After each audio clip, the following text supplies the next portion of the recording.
Jace Callahan works construction 10 hours a day and still can't make ends meet.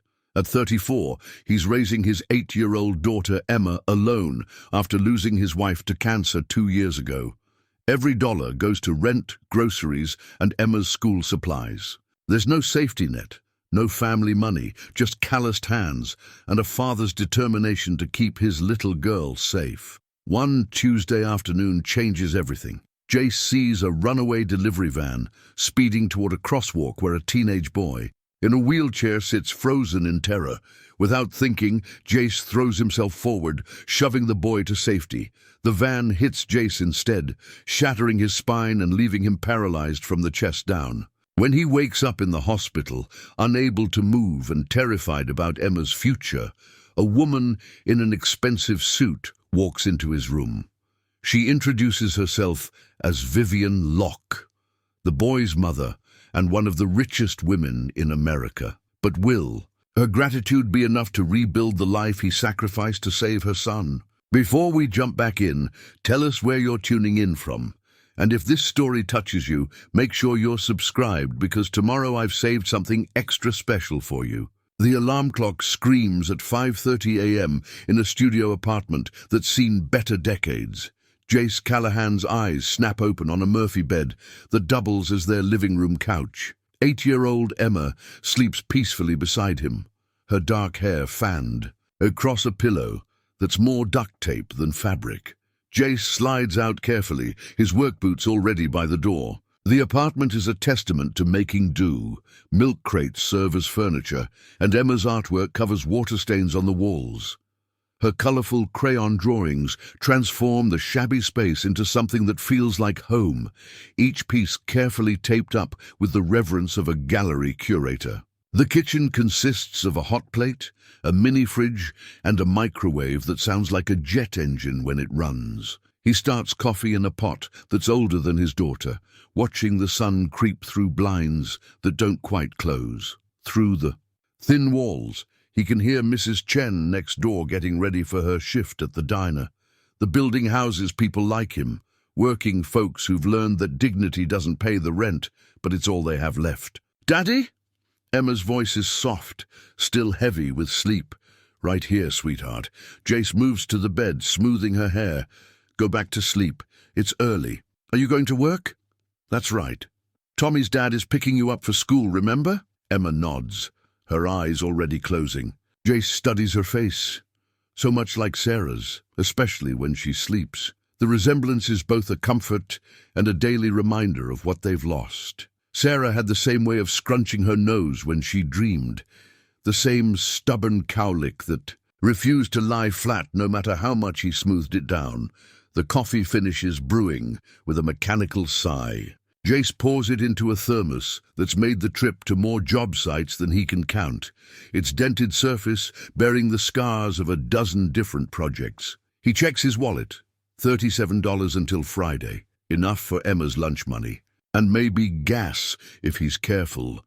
The Meridian building project rises 20 stories into the Seattle sky, steel and concrete, reaching toward dreams that men like Jace helped build but will never afford to live in. He's been working this site for 8 months, long enough to know which foreman will dock your pay for being 5 minutes late, and which one understands that sometimes life gets in the way. Jace straps on his hard hat, the plastic cracked along one side but still functional. His tool belt hangs familiar around his waist.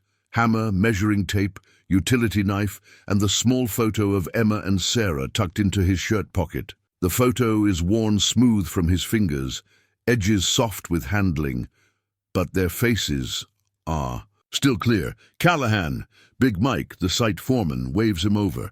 Mike's a decent man who's been in construction since before Jace was born, his weathered face mapped with laugh lines and sun damage. "Need you on the 15th floor today. They're behind on the electrical rough-in." "You got it, Mike." The work is demanding, threading conduit through concrete, pulling wire through spaces barely wide enough for a man's shoulders. Jace moves with practiced efficiency, his hands steady despite the fatigue that's become his constant companion. He's been working construction for 12 years, since he was 22, and needed a job that paid well enough to support a young family. Back then, Sarah was pregnant with Emma, and the future seemed manageable, predictable even. The elevator carries him up through floors in various stages of completion, each level a snapshot of organized chaos. Workers move with purpose, their conversations echoing off bare concrete walls. Jace finds his rhythm quickly, losing himself in the familiar motions of his trade. There's something meditative about the work when you let it be. The weight of tools in your hands, the satisfaction of fitting pieces together correctly, the slow but visible progress towards something larger than yourself. During lunch break, he sits on a concrete block, unwrapping a peanut butter sandwich Emma helped him make that morning. Her small fingerprints are still visible on the bread where she pressed too hard, spreading the jelly. The other workers gather in their usual groups. The younger guys talking about weekend plans and dates, the older ones comparing aches and pains with the weary expertise of men who've made their living with their bodies. Jace usually keeps to himself, but today Carlos, a roofer with 3 kids of his own, joins him. Carlos is one of the few people on the site who knows about Sarah, about the cancer that took her when Emma was barely 6. "How's Emma doing?" Carlos asks, opening his own lunch, a sandwich that looks suspiciously similar to Jace's. "Good. She's reading above grade level now. Teacher says she's got real potential." "That's great, man. Kids that age, they're like sponges, soak up everything." Jace nods, taking a bite of his sandwich. The peanut butter sticks to the roof of his mouth, but he doesn't mind. It tastes like mornings with Emma, like the small rituals that make their life feel normal. "I want her to have choices I didn't have. College, maybe. Something better than this."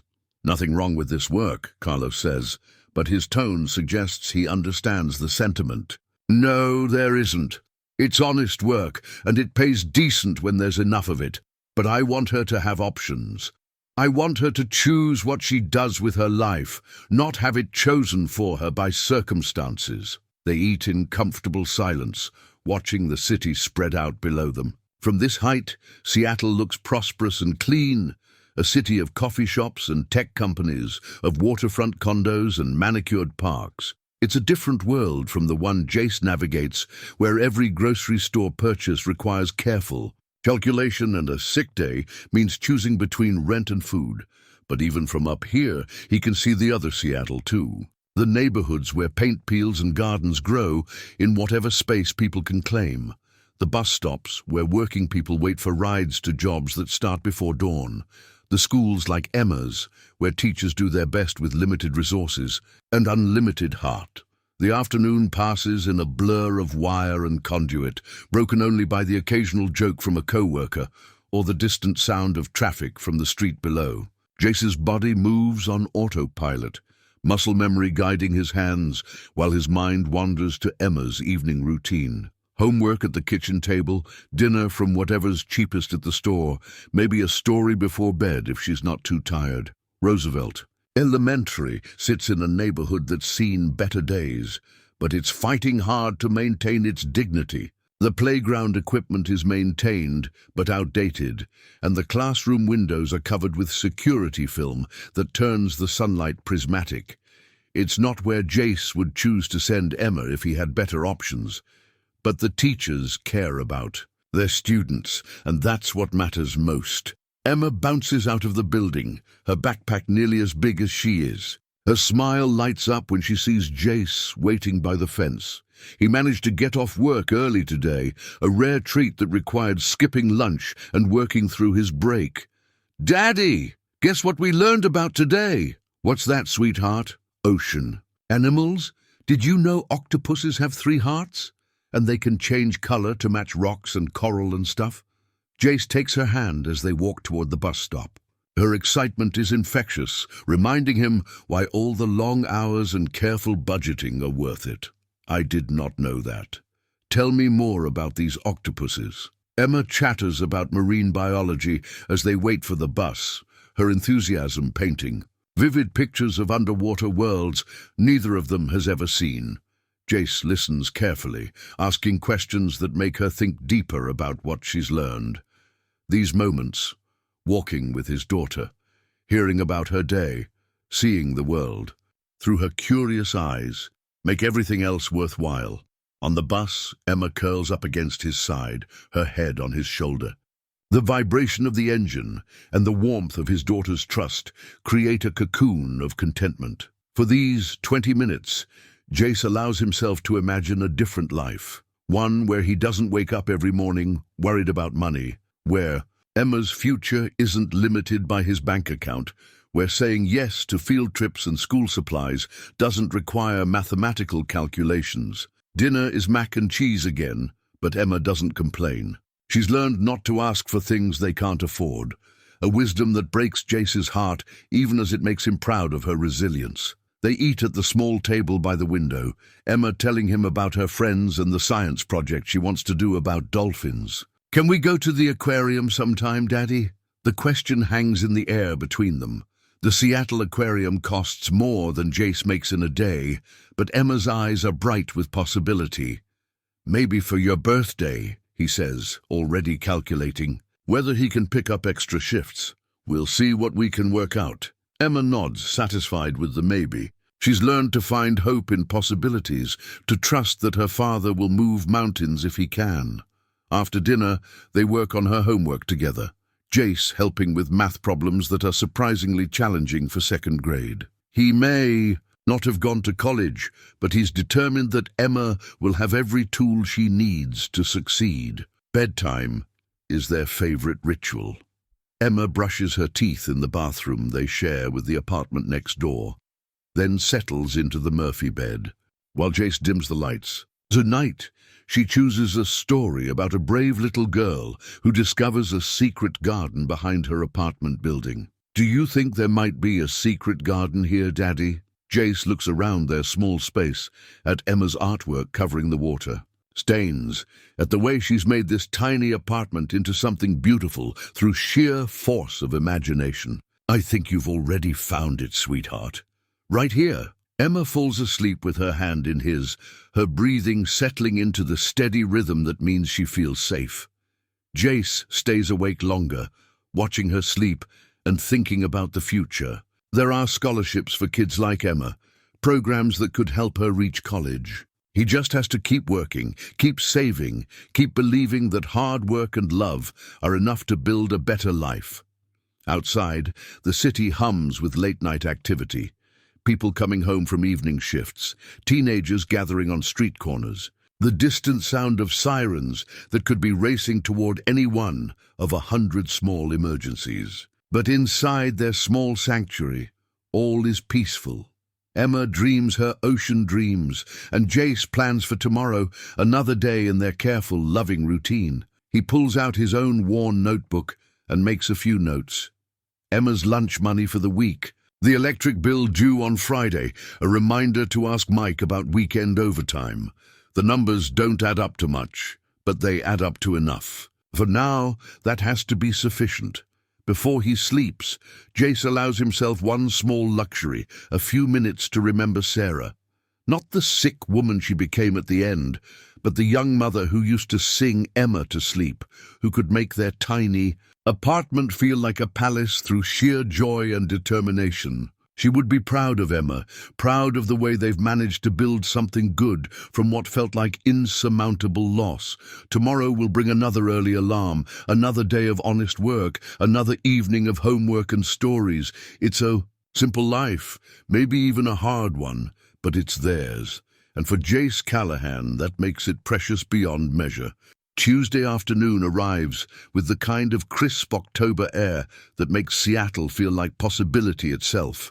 Jace finishes his shift early, a rare gift from the construction gods in the form of delayed equipment delivery. The concrete crew can't pour until tomorrow, which means an unexpected hour of freedom and the chance to surprise Emma at school pickup. He strips off his work gloves and tucks them into his tool belt, feeling lighter than he has in weeks. The early finish means he won't have to rush Emma through dinner, won't have to apologize for being tired during homework time. Sometimes the universe throws you small mercies, and Jace has learned to catch them when they come. The walk from the bus stop to Roosevelt Elementary takes him through a neighborhood that's fighting its own quiet battle against neglect. Corner. Stores with bulletproof glass stand next to community gardens, where volunteers tend vegetables with the determination of people who refuse to give up on their streets. Children's voices echo from playground swings that creak but still hold, and elderly residents sit on stoops, watching the world with eyes that have seen both its cruelty and its grace. Jace checks his phone. 3:15 p.m. Perfect timing. Emma's class lets out at 3:20, and he'll be there waiting by the fence like a birthday surprise. He pictures her face when she sees him early, the way her whole expression lights up when her carefully ordered world receives an unexpected gift. The crosswalk at Pine and 15th has been under construction for months. Orange cones and temporary signals creating a maze that pedestrians navigate with the weary expertise of people accustomed to infrastructure that doesn't quite work. Jace waits for the light, watching traffic flow around the construction barriers in patterns that seem choreographed by chaos itself. That's when he sees the delivery van. It's moving too fast for the narrow lane, its driver clearly frustrated by the construction delays. The van lurches to avoid a pothole, and something in its mechanical rhythm sounds wrong. A grinding noise that speaks of brakes that aren't quite catching, of systems pushed beyond their limits. Jace's construction-trained eye takes in the details automatically. The van's weight, its momentum, the way it's fighting its driver's attempts to slow down. He's worked around enough heavy machinery to recognize the signs of mechanical failure, and every instinct he's developed over 12 years of dangerous work starts screaming warnings. The light changes, and pedestrians begin crossing. Most are absorbed in their phones or their own thoughts, trusting in the civilized agreement that green means safe, that crosswalks are sanctuary. But Jace keeps watching the van, something cold forming in his stomach as he realizes the driver's expression has shifted from frustration to panic. That's when he sees the boy. The teenager sits in a motorized wheelchair at the far edge of the crosswalk, waiting for the signal to cross. He's maybe 16, with dark hair that catches the afternoon light, and the kind of focused concentration that comes from navigating a world not built for wheels. His chair is state-of-the-art, sleek and responsive, but technology can only move as fast as the body controlling it. The van's brakes give a metallic shriek that cuts through the afternoon air like a blade. The driver is standing on the pedal now.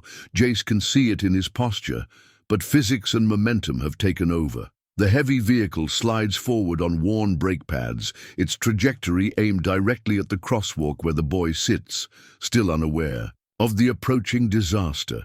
Time fractures into crystalline moments, each one sharp and distinct as broken glass. Jace sees the boy begin to move his wheelchair forward, trusting in the green light and the social contract that says crosswalks are safe spaces.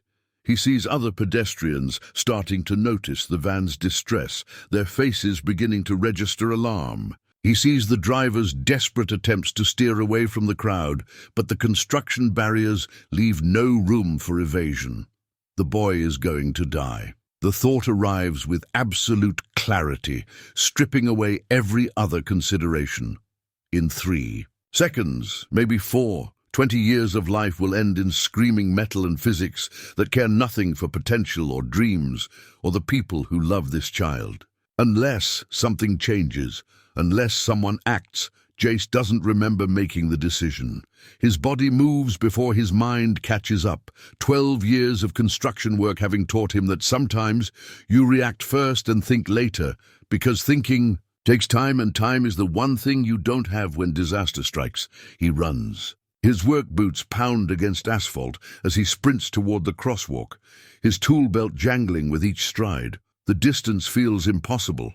30 yards that might as well be 30 miles, with death racing alongside him in the form of a runaway van.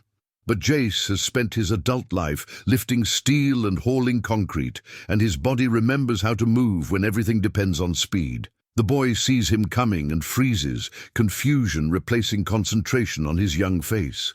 He's probably wondering why this stranger is running at him with such desperate intensity, why the afternoon has suddenly become urgent and strange. "Move!" Jace shouts, but his voice is lost in the van's mechanical screaming and the growing awareness of other pedestrians that something is terribly wrong. 20 yards, 15. The van slides through the intersection like a guided missile, its driver fighting for control that no longer exists. Jace can see the boy's face clearly now, intelligent eyes behind wire-rimmed glasses, the kind of quiet dignity that suggests strength beneath vulnerability. 10 yards. Jace leaves his feet, launching himself through the air in a tackle that draws on every football game he ever played, every instinct he's ever had for using his body as a tool to protect what matters. He crashes into the wheelchair with all the force his desperate sprint can muster, his arms wrapping around the boy as they both tumble away from the crosswalk. The impact drives them both to the pavement, hard enough to scrape skin and rattle bones, but they're moving, they're clear, they're going to make it. For one perfect instant, Jace feels the fierce satisfaction of physics overcome, of death cheated through nothing more than human will and the refusal to let tragedy have its way. Then the van hits him. The impact is a universe of pain compressed into a single moment. Jace feels his spine compress and then snap, vertebrae crushing like chalk under pressure that turns his nervous system into a cascade of electric agony. His legs disappear into numbness, so complete it feels like amputation, and the world tilts sideways as his body becomes a stranger to itself. The van's bumper catches him in the lower back and tosses him aside like debris, his construction hardened. A frame suddenly as fragile as kindling. He hits the pavement again, but this time there's no feeling below his chest, no sensation of impact or pain, just the terrible silence of nerves that will never carry signals again. Sound returns gradually. The boy, Marcus, he'll learn later, is screaming for help, his voice high and desperate with shock. The van driver is out of his vehicle, shouting into a cell phone, his face white with the knowledge of what he's done. Pedestrians converge on the scene with the tentative urgency of people who want to help but don't know how. "Don't move him!" Someone shouts.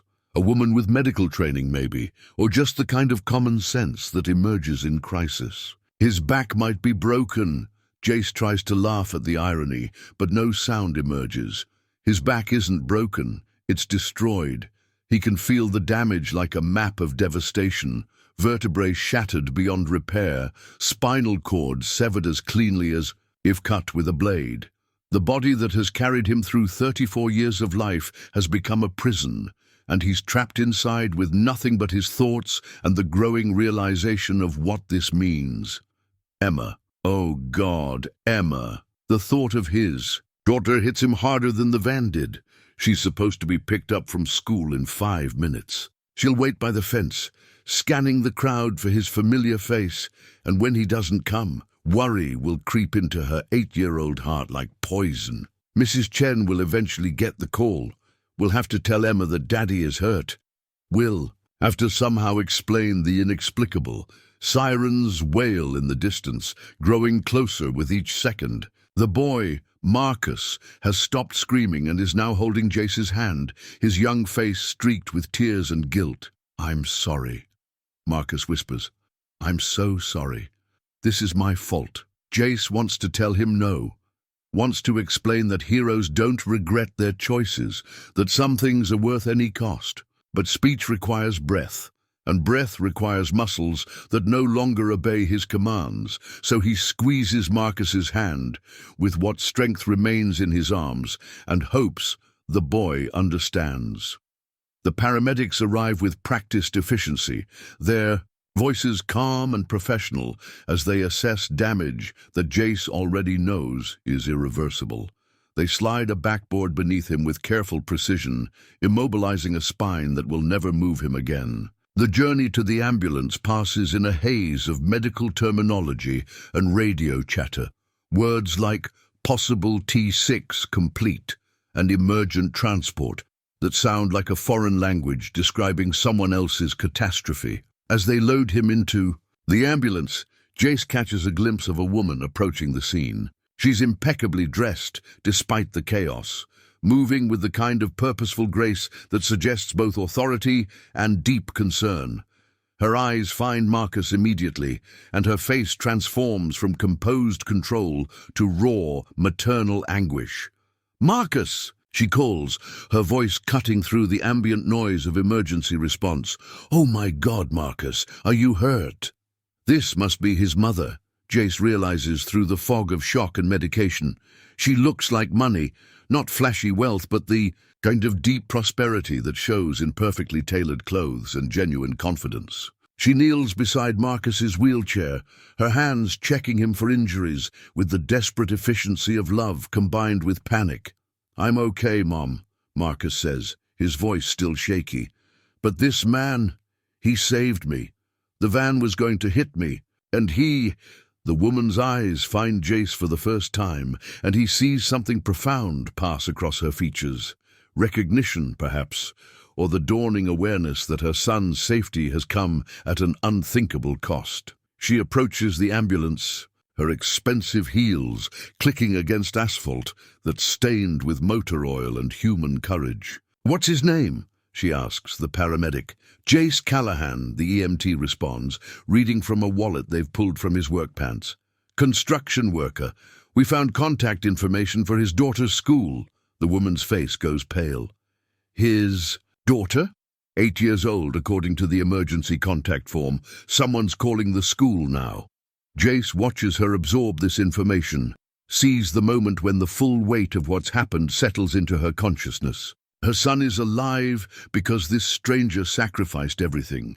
And now there's a little girl who's about to learn that her father is broken, perhaps forever. "I want to know everything," she says quietly, her voice carrying the kind of authority that suggests she's accustomed to making things happen. "His medical care, his family situation, everything, and I want to be kept informed of his condition.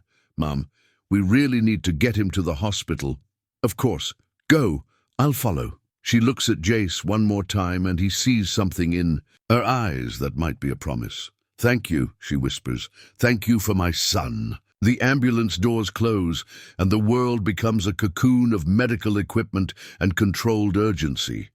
As Seattle blurs past the small windows, Jace tries to prepare himself for a future he never imagined. No more construction sites, no more tool belts, no more standing at school fences waiting for Emma's bright smile.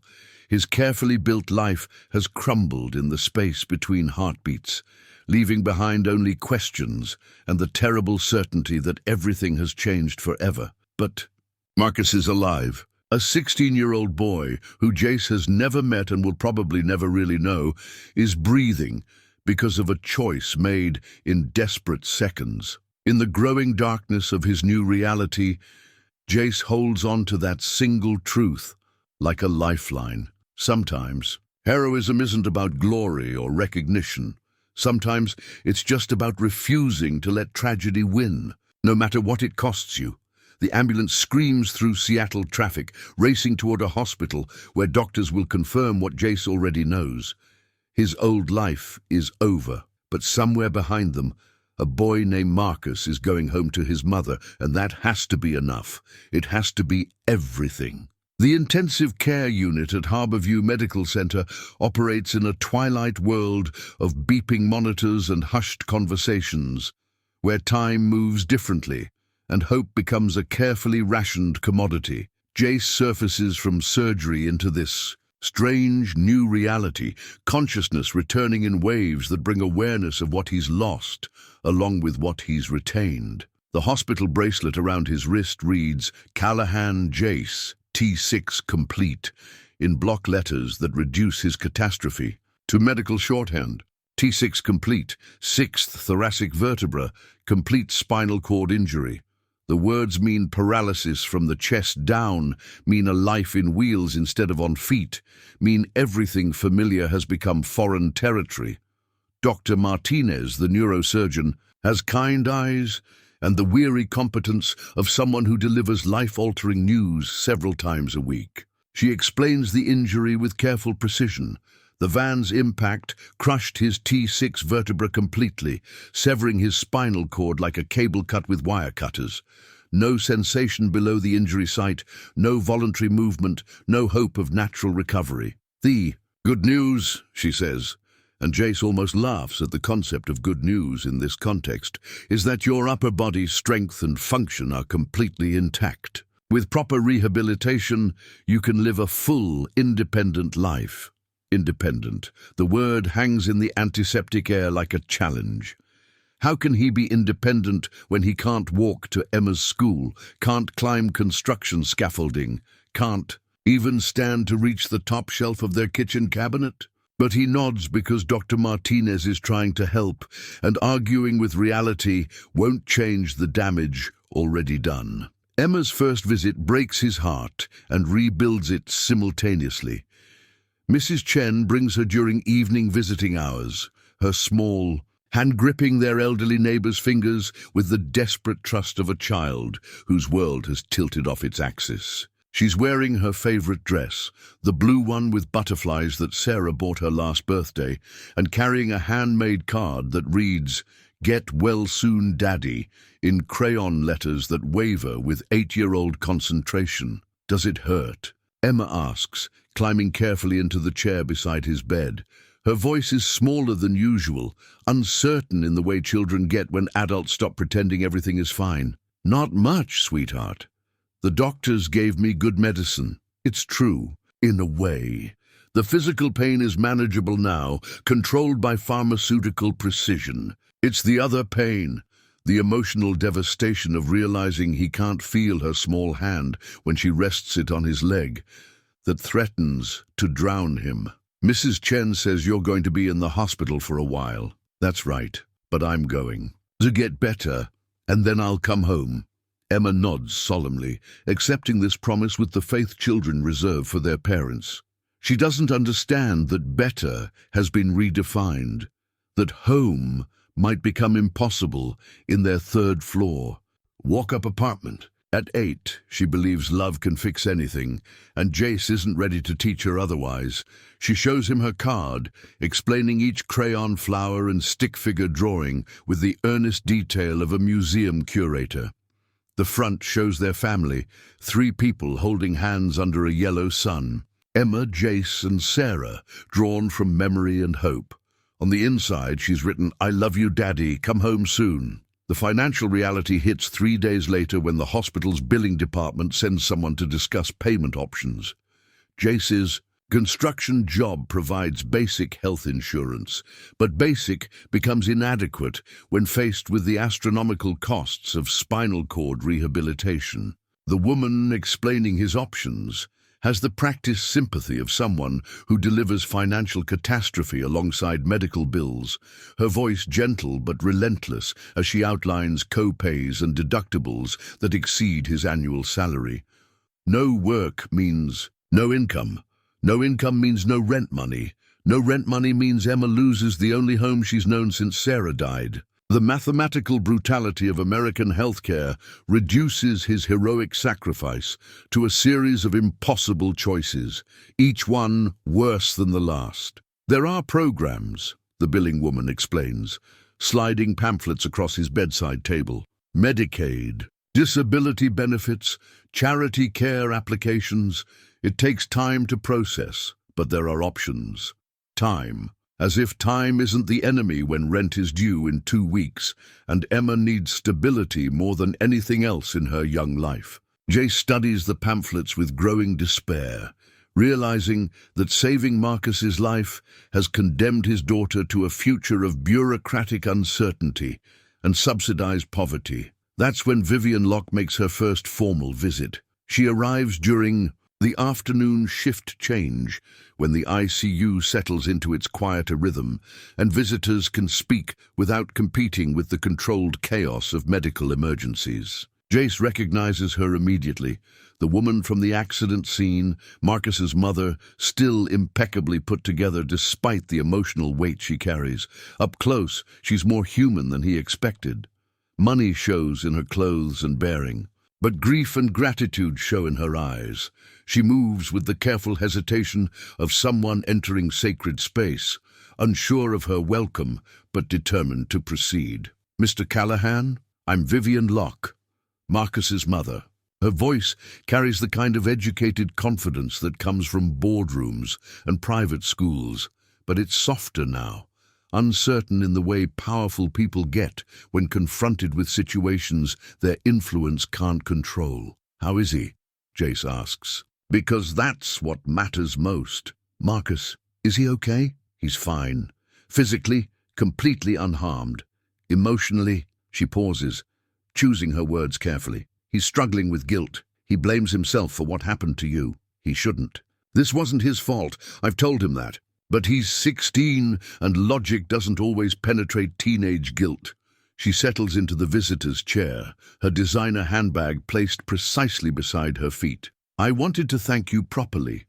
What you did, throwing yourself between my son and that van, I can never repay that kind of courage. You don't need to repay anything.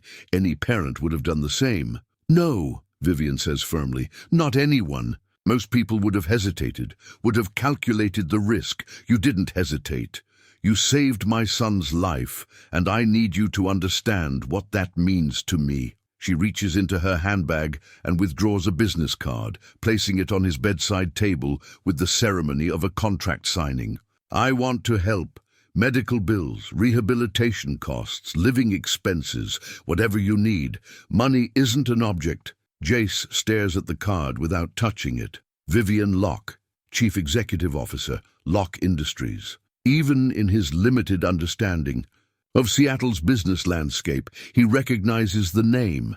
Real estate development, technology investments, the kind of generational wealth that builds skyscrapers and endows universities.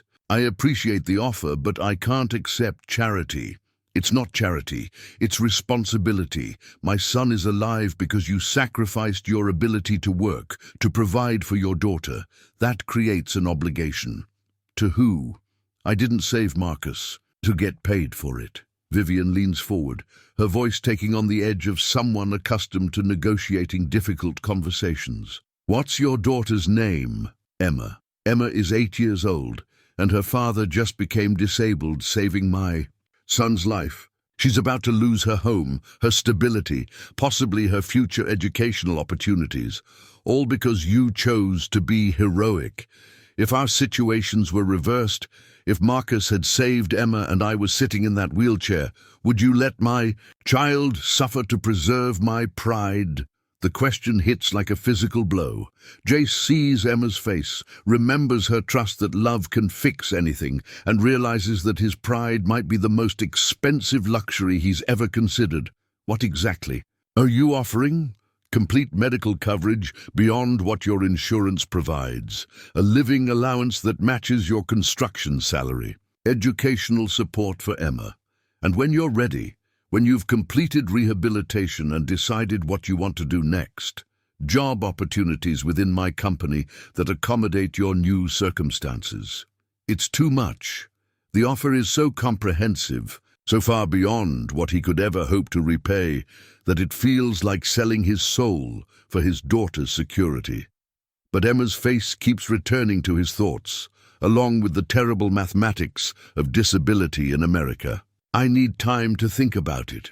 "Of course, but while you're thinking, consider this. Marcus asks about you every day. He wants to visit, to thank you personally, but he's afraid you'll blame him for what happened.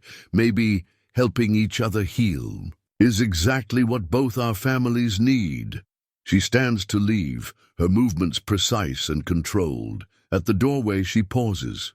"For what it's worth, Mr. Callahan, I've built a career on reading people. You're not someone who accepts help easily, which is exactly why you deserve it.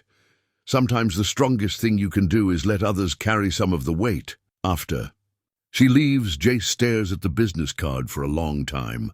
The paper is expensive, heavy stock with raised lettering that speaks of boardrooms and power lunches, of a world where problems get solved with phone calls and budget allocations. It's as foreign to his experience as the wheelchair that now defines his mobility, but it represents something he's never had before: options. That evening, Emma visits again, this time with a new drawing. It shows a man in a wheelchair, clearly meant to be him, surrounded by hearts and flowers. At the bottom, in her careful second-grade handwriting, she's written, "My daddy is a hero," looking at his daughter's artwork, at her absolute faith. That heroes always find a way to come home. Jace realizes that pride might be a luxury he can't afford. Not when Emma's future hangs in the balance, and not when refusing help might be the most selfish thing he's ever done. He picks up Vivian, Locke's business card, and for the first time since the accident, allows himself to hope that maybe, somehow, they're going to be okay. The rehabilitation ward at Harborview operates under different rules than the ICU. Here, the focus shifts from keeping people alive to teaching them how to live again. And the distinction proves more challenging than Jace anticipated. Physical therapy becomes a daily confrontation with his body's new limitations, each session a reminder that simple tasks like transferring from bed to wheelchair now require relearning and conscious effort. Sarah, his physical therapist.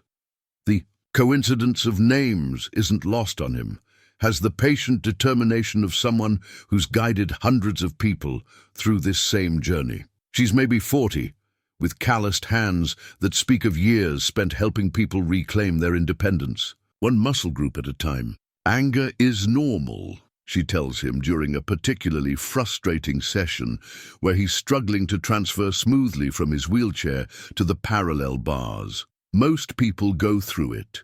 The key is using it as fuel instead of letting it burn you down. Jace grips the bars, his shoulders trembling with effort and emotion. 6 weeks ago, he could carry Emma on his shoulders while climbing stairs. Now he's celebrating the ability to lift himself 3 inches using only his arms. The disparity between his old strength and new limitations feels like mourning his own death while simultaneously trying to be grateful for what remains. How long does it take, he asks, settling back into his wheelchair with careful precision, to feel normal again? Define normal, Sarah says, but her tone is gentle. You'll develop a new normal. It'll be different, but it can be just as good. I've seen it happen thousands of times, just as good. Jace wants to believe her, but when Emma visits that afternoon, her homemade card clutched in her small hands like a talisman, he struggles to imagine how anything about this situation qualifies as good. The card shows a stick-figure family, Emma, Jace, and a crayon version of Sarah watching from a cloud above. At 8, she's still processing grief and hope in the same breath, still believing that love can bridge any gap. Mrs. Chen says, "We might have to move," Emma tells him, her voice carefully neutral in the way children get when they're trying not to upset adults. She says our apartment has too many stairs now. The words hit him harder than any physical therapy session. Their third-floor walk-up has been Emma's home since she was 6, the place where she learned to ride a bike in the hallway and grew an inch taller against the kitchen doorframe each birthday. It's also completely inaccessible to wheelchairs, which means even if he could somehow manage the rent, he couldn't manage the apartment. "We'll figure something out, sweetheart. Maybe find a place that's better for both of us." Emma nods with the resilience that constantly amazes him, but he sees the worry she's trying to hide. At 8, she's already learned that "we'll figure something out" often means everything is about to change, and I don't know how to fix it. That evening, Vivian makes her second visit. This time, Marcus accompanies her, rolling through the rehabilitation ward with the easy confidence of someone who's navigated the world on wheels his entire life. His wheelchair is clearly top of the line, lightweight carbon fiber with programmable controls that respond to the slightest touch. "Mr. Callahan," Marcus's voice carries the careful formality of a teenager trying to make a good impression. "I'm Marcus Locke. I wanted to thank you for what you did." The boy is smaller than Jace remembered from those chaotic moments at the accident scene, but there's an intelligence in his eyes that suggests depth beyond his 16 years. He's wearing a vintage band t-shirt and jeans that have been altered to accommodate his seated position, managing to look both teenage casual and somehow sophisticated. You don't need to thank me, Marcus. I'm just glad you're okay. But I do need to thank you, and I need to apologize. If I had been paying better attention, if I hadn't been sitting in that crosswalk— Stop! Jace's voice carries enough authority to cut through the teenager's guilt. What happened wasn't your fault. The van's brakes failed. That's mechanical. Failure, not personal responsibility. Marcus nods, but Jace can see the guilt hasn't lifted entirely. Survivor's guilt, Dr. Martinez called it, the irrational but persistent feeling that being saved somehow makes you responsible for the saver's sacrifice. Vivian watches this exchange with obvious relief. I brought Marcus because he's been struggling with this. He needed to see that you don't blame him. Of course, I don't blame him, but I have to ask, how are you dealing with all this? Jace directs the question to Marcus, curious about how a teenager processes being the reason for someone else's catastrophic injury. Honestly, it's weird. Like, I know intellectually that it's not my fault, but emotionally, Marcus shrugs, a gesture that somehow conveys volumes about teenage complexity. I keep thinking about alternate timelines. What if I had crossed 5 seconds earlier? What if the van had taken a different route? What if you had decided not to be a hero that day? Heroes don't decide to be heroes, Jace says. They just refuse to let bad things happen when they have the power to stop them. Is that what you tell yourself? That it was worth it? The question is more adult than Jace expected from a 16-year-old, and it deserves an honest answer. I tell myself that you're alive, and that's what matters. Everything else, the wheelchair, the medical bills, the complications, those are just problems to solve. What about your daughter? Is she a problem to solve too? Vivian shoots Marcus a warning look, but Jace appreciates the directness. Teenagers often cut through adult pretense to reach uncomfortable truths. Emma is the reason I need to solve the other problems. She deserves stability, education, a future that isn't limited by her father's circumstances. Mom wants to help. With that, Marcus says, glancing at Vivian, she's been researching schools, rehabilitation programs, job opportunities. It's like watching her build a business plan, except the business is your life. Vivian has the grace to look slightly embarrassed. I approach problems systematically, it's how I think. What kind of help are we talking about specifically? Jace asks, deciding it's time to stop dancing around the subject. Vivian reaches into her briefcase, because of course she carries a briefcase, and withdraws a folder thick with documents. I've taken the liberty of researching some options. There's a guest house on my property that could work as temporary housing during your rehabilitation. It's fully accessible, close to excellent schools for Emma, and would allow you to focus on recovery without worrying about rent or living expenses. A guest house. More like a small home, really. 2 bedrooms, full kitchen, private entrance. Marcus's tutors use it sometimes when they're working on extended projects. Jace looks at Marcus. You have tutors? Homeschooled, Marcus explains. Mum decided regular high school wasn't challenging enough, so I work with specialists in different subjects. It's actually pretty cool. I'm taking college-level computer science courses. The casual mention of college-level anything reminds Jace of the educational gulf between their worlds. Emma attends a public elementary school where teachers buy supplies with their own money, while Marcus enjoys private tutors and college coursework at 16. What would you expect in return? Jace asks Vivian. Nothing. Or rather, I'd expect you to focus on rehabilitation and figuring out what you want to do next. No timeline, no pressure, just the space to heal and plan. People don't give away houses, even temporarily, without expecting something back. Vivian is quiet for a moment, considering her words. Do you have children, Mr. Callahan? You know I do. Then you understand that when someone saves your child's life, normal social economics stop applying. This isn't charity or business investment. This is a mother trying to repay an impossible debt. Marcus rolls closer to Jace's bedside. She's been obsessing over this since the accident, reading about spinal cord rehabilitation, researching adaptive technologies, calling in favors with medical specialists. It's like she's channeling all her maternal energy into making sure you and your daughter are okay. Marcus, Vivian starts, but her son continues. She won't admit it, but she feels guilty. She was supposed to pick me up that day, but she had a board meeting that ran late. If she had been there, if she hadn't been working, maybe things would have happened differently. The revelation hangs in the air between them. Vivian's perfectly composed expression cracks slightly, revealing the guilt and regret she's been carrying. Since the accident, you can't blame yourself for that, Jace says quietly, any more than Marcus can blame himself for being in that crosswalk. Intellectually, I know that. Emotionally, she echoes her son's earlier words, and Jace realizes that wealth doesn't insulate anyone from the basic human tendency toward self-recrimination. What would this arrangement look like practically? He asks, surprised to find himself seriously considering the offer. You'd live in the guest house rent-free while you complete rehabilitation. Emma would attend Meridian Academy. It's a private school about 10 minutes away, excellent academics, and completely covered. When you're ready to work again, I have several divisions that could use someone with your experience and problem-solving skills. I'm a construction worker. I don't know anything about running a business.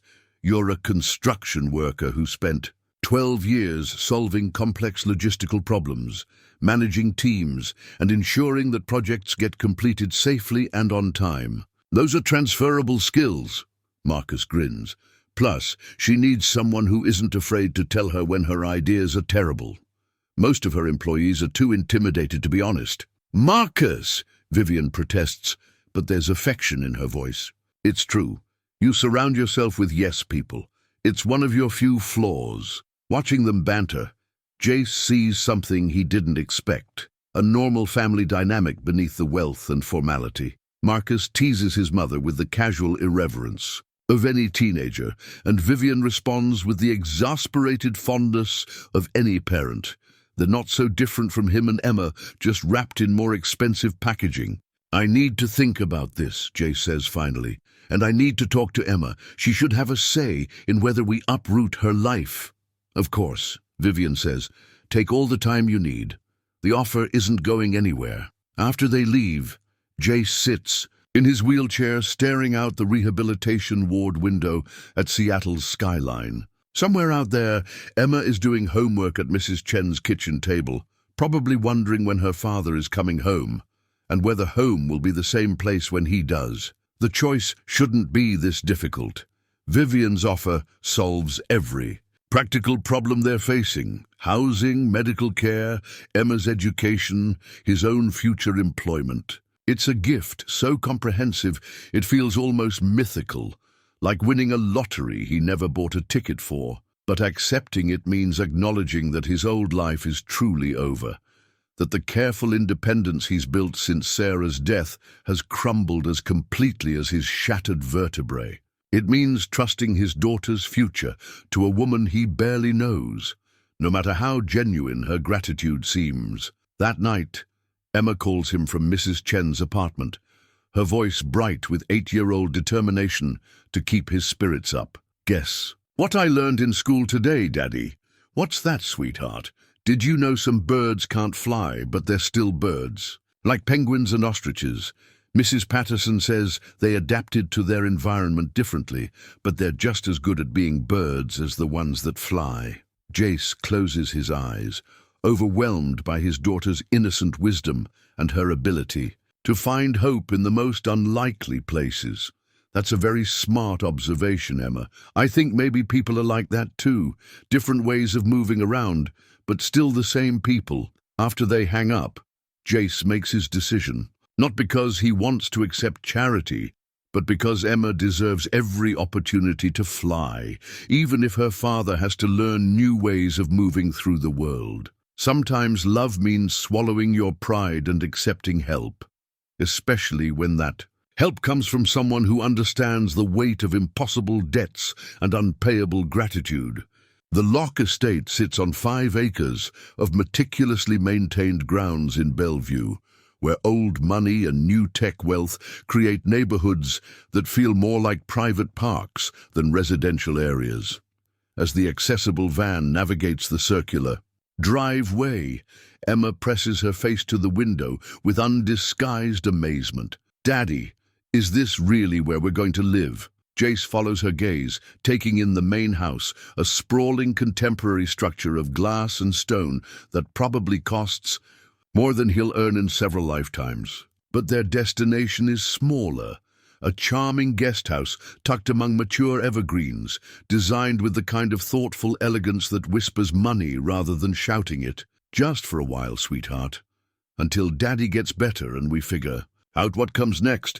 The guest house is a revelation. Fully accessible without feeling institutional, it features wide doorways, roll-in showers, and lowered counters that somehow manage to look intentional rather than adaptive. Emma explores with the enthusiasm of a child discovering a secret fort, her footsteps echoing through rooms that are larger than their entire former apartment. "Look, Daddy, my room has a window seat." She bounces on the cushioned alcove, her joy infectious despite his own discomfort with their new circumstances. "And there's a desk for homework and everything." Vivian appears in the doorway, having given them time to explore privately. She's dressed more casually than during her hospital visits, designer jeans and a silk blouse that probably cost more than Jace's monthly construction salary, but still somehow approachable. "I hope everything meets with your approval," she says, her tone carefully neutral. "If there's anything you need changed or adjusted, it's perfect," Emma announces before Jace can respond. "It's like a fairy tale house." Vivian's smile seems genuine, and Jace catches a glimpse of the warmth she usually keeps hidden behind professional competence. "I'm glad you like it, Emma. Would you like to meet Marcus? He's been excited about having someone closer to his age around." The culture shock hits during their first family dinner. The main house dining room could accommodate a small restaurant, with a table that seats 12 beneath a chandelier that costs more than most people's cars. Jace feels absurdly out of place in his wheelchair at the formally set table, his work-roughened hands incongruous among the crystal stemware and silver flatware. Marcus rolls in wearing a button-down shirt and tie, clearly having made an effort to dress appropriately. Emma has changed into her best dress, the blue one with butterflies, and sits up straight with the careful posture of a child trying to make a good impression. "This is fancy," Emma whispers to Jace, her eyes wide as she takes in the formal dining room. "Just remember your manners," he whispers back, feeling like an imposter in this world of inherited wealth and casual luxury. The meal begins awkwardly, conversations stilted as everyone tries to find common ground across the vast economic divide that separates their experiences. Vivian asks about Emma's school day with the careful attention of someone unused to 8-year-old priorities, while Marcus attempts to engage Jace in discussion about adaptive technologies with teenage enthusiasm for complex subjects. But something shifts when Emma drops her fork with a clatter that echoes in the formal space. Instead of scolding her for the breach of etiquette, Vivian simply hands her a new one with a conspiratorial smile. "I did that constantly when I was your age," she says. "My mother used to make me practice eating with silver forks until I could manage an entire meal without dropping anything. It took months." "Did you live in a house like this when you were little?" Emma asks with the directness that only children can manage. "Actually, no. I grew up in a much smaller house. My father was a teacher, and my mother worked part-time at a library. This house, all of this, came later after I started my company." The revelation surprises Jace. He'd assumed Vivian was generational wealth, born into privilege and educated in elite institutions. The idea that she'd built her fortune rather than inherited it changes something fundamental about how he sees her. "What kind of company?" Emma continues, apparently unconcerned with adult concepts of appropriate dinner conversation. "I develop properties, buildings and neighborhoods where people live and work. It started small, just renovating old houses, but it grew over time. Marcus jumps in with the enthusiasm of a teenager sharing his mother's accomplishments. She built half the waterfront condos in Seattle, and the Meridian building downtown. That's one of hers too. The Meridian building. Jace has been working on that project for 8 months, his hands literally shaping the structure that bears Vivian's company name. The coincidence feels surreal, that he'd been building her vision while living paycheck to paycheck, never imagining he'd someday sit at her dinner table as something between guest and charity case. "You worked on Meridian," Vivian says, clearly making the same connection. "That's where you were employed when the accident happened." 15th floor electrical rough-in, Jace confirms. "Good project, well managed, safety conscious. Whoever designed it knew what they were doing." "Thank you. I'll pass that along to my architects." She pauses, seeming to wrestle with something before continuing. "I need to be honest about something. I had my team pull your employment records from the general contractor, not to invade your privacy, but to understand your background. Your supervisors had nothing but praise for your work ethic and problem-solving abilities." The admission hangs in the air. Jace isn't sure whether to be flattered or offended that she's been researching him like a potential business investment. "I hope they mentioned that I show up on time and don't steal tools," he says, testing whether humor can diffuse the awkwardness. Marcus laughs, a genuine teenager giggle that breaks some of the tension. "She does that with everyone.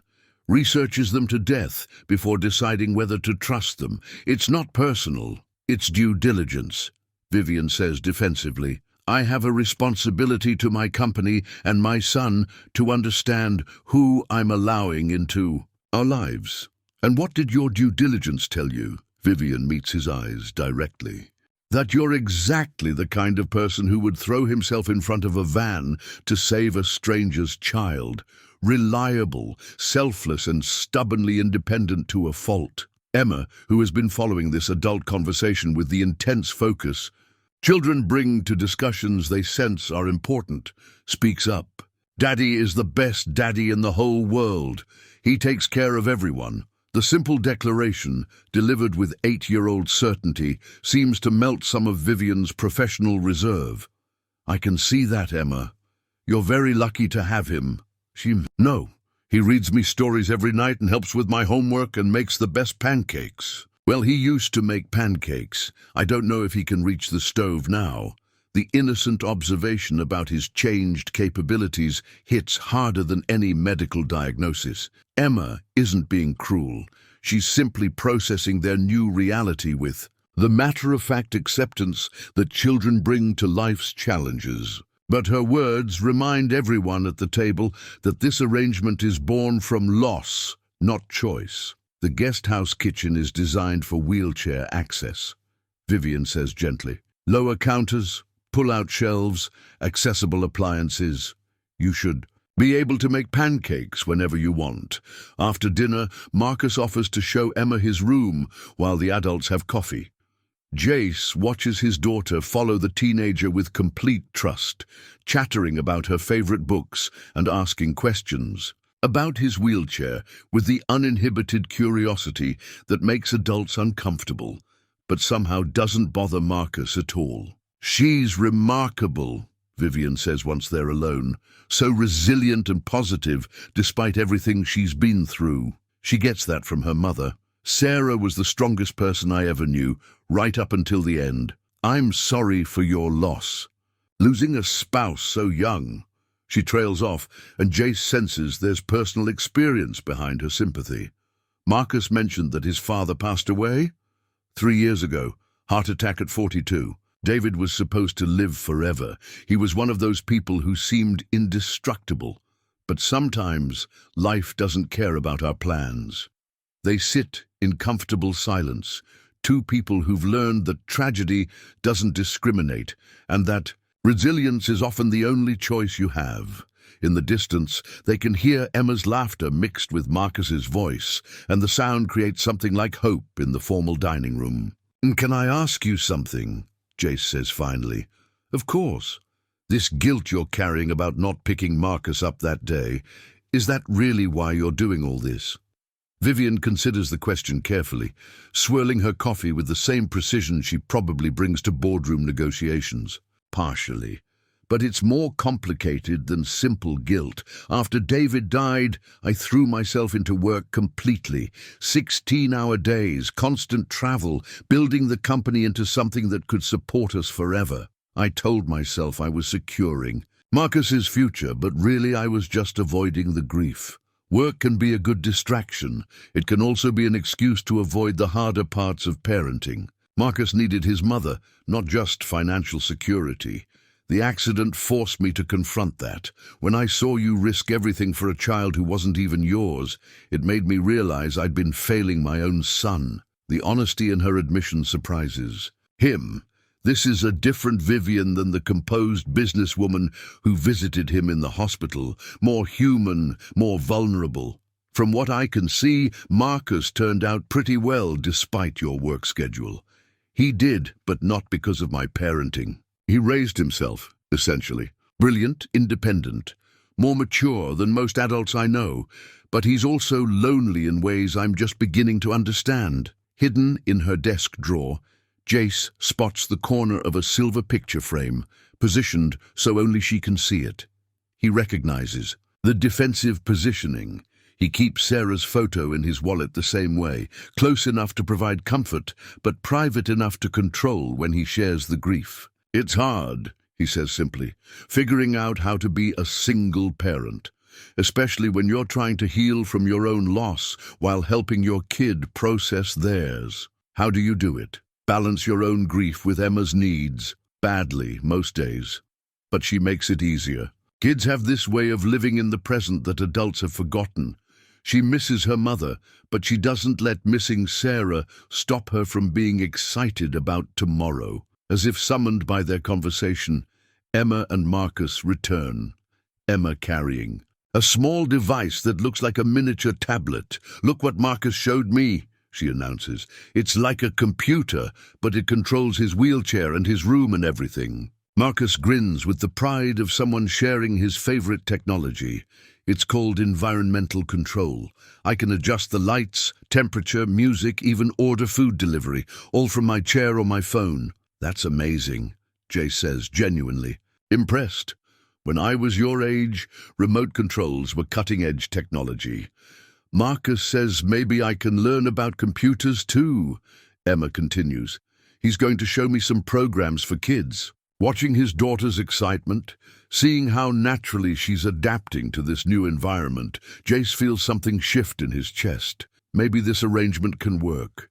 Maybe accepting help doesn't have to mean losing independence. Maybe sometimes. The strongest thing you can do is admit you can't handle everything alone. "That sounds like a great idea," he tells Emma, "as long as you remember to do your regular homework too." "I will." Marcus says he can help with math. He's really good at explaining things. Later, after Emma is tucked into her new bed in her new room, Jace sits in his wheelchair on the guest house porch, looking across the manicured grounds toward the main house. Lights glow warmly in the windows, and he can see Vivian moving around what must be her home office, probably working late as she apparently does every night.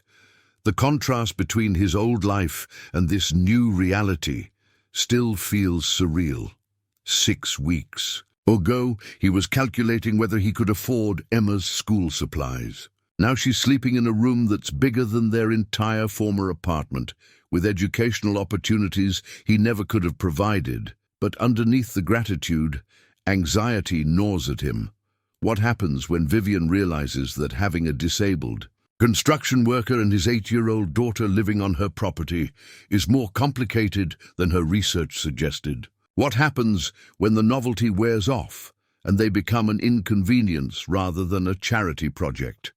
These are the fears that keep him awake, staring at the ceiling of his accessible bedroom while his daughter dreams peacefully down the hall. He's traded his independence for her security, but independence was all he had left after losing Sarah. Now he's adrift in a world he doesn't understand, dependent on the kindness of a woman whose motivations he can't fully comprehend. But Emma's. Laughter echoes in his memory, the sound of a child who feels safe and excited about tomorrow. For that sound, for her happiness and her future, he'll learn to navigate this strange new world. He'll figure out how to accept help without losing himself, how to be grateful without being servile, how to build something meaningful from the wreckage of his old life. Outside, the automatic sprinkler system activates with quiet efficiency, watering gardens that will bloom again next spring. Jace takes it as a sign that some things can survive winter, can grow back stronger after being got down to nothing. Maybe he and Emma can too. 3 weeks into their new living arrangement, an unexpected rhythm emerges. Jace finds himself filling a role he never anticipated, not as a dependent guest, but as something approaching family. It starts small. Marcus asking for help with a stuck window that his wheelchair can't reach. Emma requesting bedtime stories that somehow include both children. Vivian looking tired after 16-hour workdays and accepting his offer to handle dinner preparation. The guest house kitchen, designed for wheelchair accessibility, becomes his domain. Lower counters and pull-out shelves transform cooking from an impossible task into something manageable, even enjoyable. He discovers that Marcus has sophisticated tastes but teenage eating habits, while Emma remains thrilled by anything that involves melted cheese. Vivian, when she bothers to eat at home, seems grateful for meals that don't come from restaurant delivery services. "You don't have to cook for us," she tells him one evening, arriving home to find dinner waiting in the main house dining room. "This wasn't part of our arrangement. Neither was Marcus helping Emma with her math homework or you driving her to school when Mrs. Chen was sick," Jace replies, transferring from his wheelchair to a dining room chair with the practiced ease he's developed. Sometimes arrangements evolve. Marcus rolls up to the table carrying his adaptive gaming controller, a device modified for his limited hand mobility that serves as both entertainment and a bridge between his world and Emma's. The teenager has been teaching her simple programming, concepts through games, fostering a love of logical thinking that her previous school never encouraged. "Emma figured out the recursive function I showed her," Marcus announces proudly. "She's got a natural aptitude for computational thinking." Emma beams with the satisfaction of a child discovering she's good at something she didn't know existed. It's like solving puzzles, but with the computer. Watching this interaction, Jace feels something shift in his understanding of what they're building here. This isn't charity or temporary assistance. It's becoming something more organic, more mutual. Marcus has never had a father figure to teach him practical skills or show him that strength comes in different forms. Emma has never had access to advanced learning opportunities or the kind of intellectual stimulation that Marcus provides naturally. And Vivian has been working less. It's subtle at first. Home by 7 instead of 9. Weekends that don't include conference calls or site visits. She claims it's about spending more time with Marcus, but Jace suspects his presence has given her permission to step back from the workaholism that's defined her life since her husband's death. "I never realized how much I was missing," she admits. One Saturday afternoon, they're watching Emma and Marcus work together in the garden, Emma's enthusiasm for digging in dirt, balancing Marcus's more methodical approach to plant spacing. "David used to handle all the day-to-day parenting. After he died, I threw money at the problem, tutors, nannies, enrichment programs. But I never just watched him be a kid." Jace follows her gaze to where Marcus is patiently explaining photosynthesis. To Emma, who hangs on every word with 8-year-old fascination, he's not really a kid anymore. 16 is almost adult, especially when you've had to grow up fast. That's what worries me. I look at him and see this brilliant, capable young man who's never had the chance to be irresponsible or make stupid teenage mistakes. He went straight from childhood to being my business consultant and emotional support system. And now, Now he's teaching Emma about computers and asking you about wheelchair basketball and acting like—" She pauses, searching for the right words. "Like a big brother instead of a miniature adult." The observation is astute. Marcus has relaxed in ways Jace hadn't noticed until Vivian pointed it out. The formal teenager who dressed for dinner has been replaced by someone who wears t-shirts and argues with Emma about which movies are worth watching. He's discovered the luxury of being young in the presence of adults who don't need him to be anything other than himself. "You're good for him," Vivian continues. "He's never had a male role model who wasn't either an employee, afraid to challenge him, or a tutor paid to manage him. You treat him like a regular teenager." He is a regular teenager, just one who happens to be smarter than most adults and uses a wheelchair. Most people see the wheelchair first, or the intelligence first. You see Marcus first. That evening, Jace's observation is tested when Marcus approaches him with obvious nervousness, his usual confidence replaced by teenage uncertainty. "Can I ask you something? It's kind of personal." "Sure."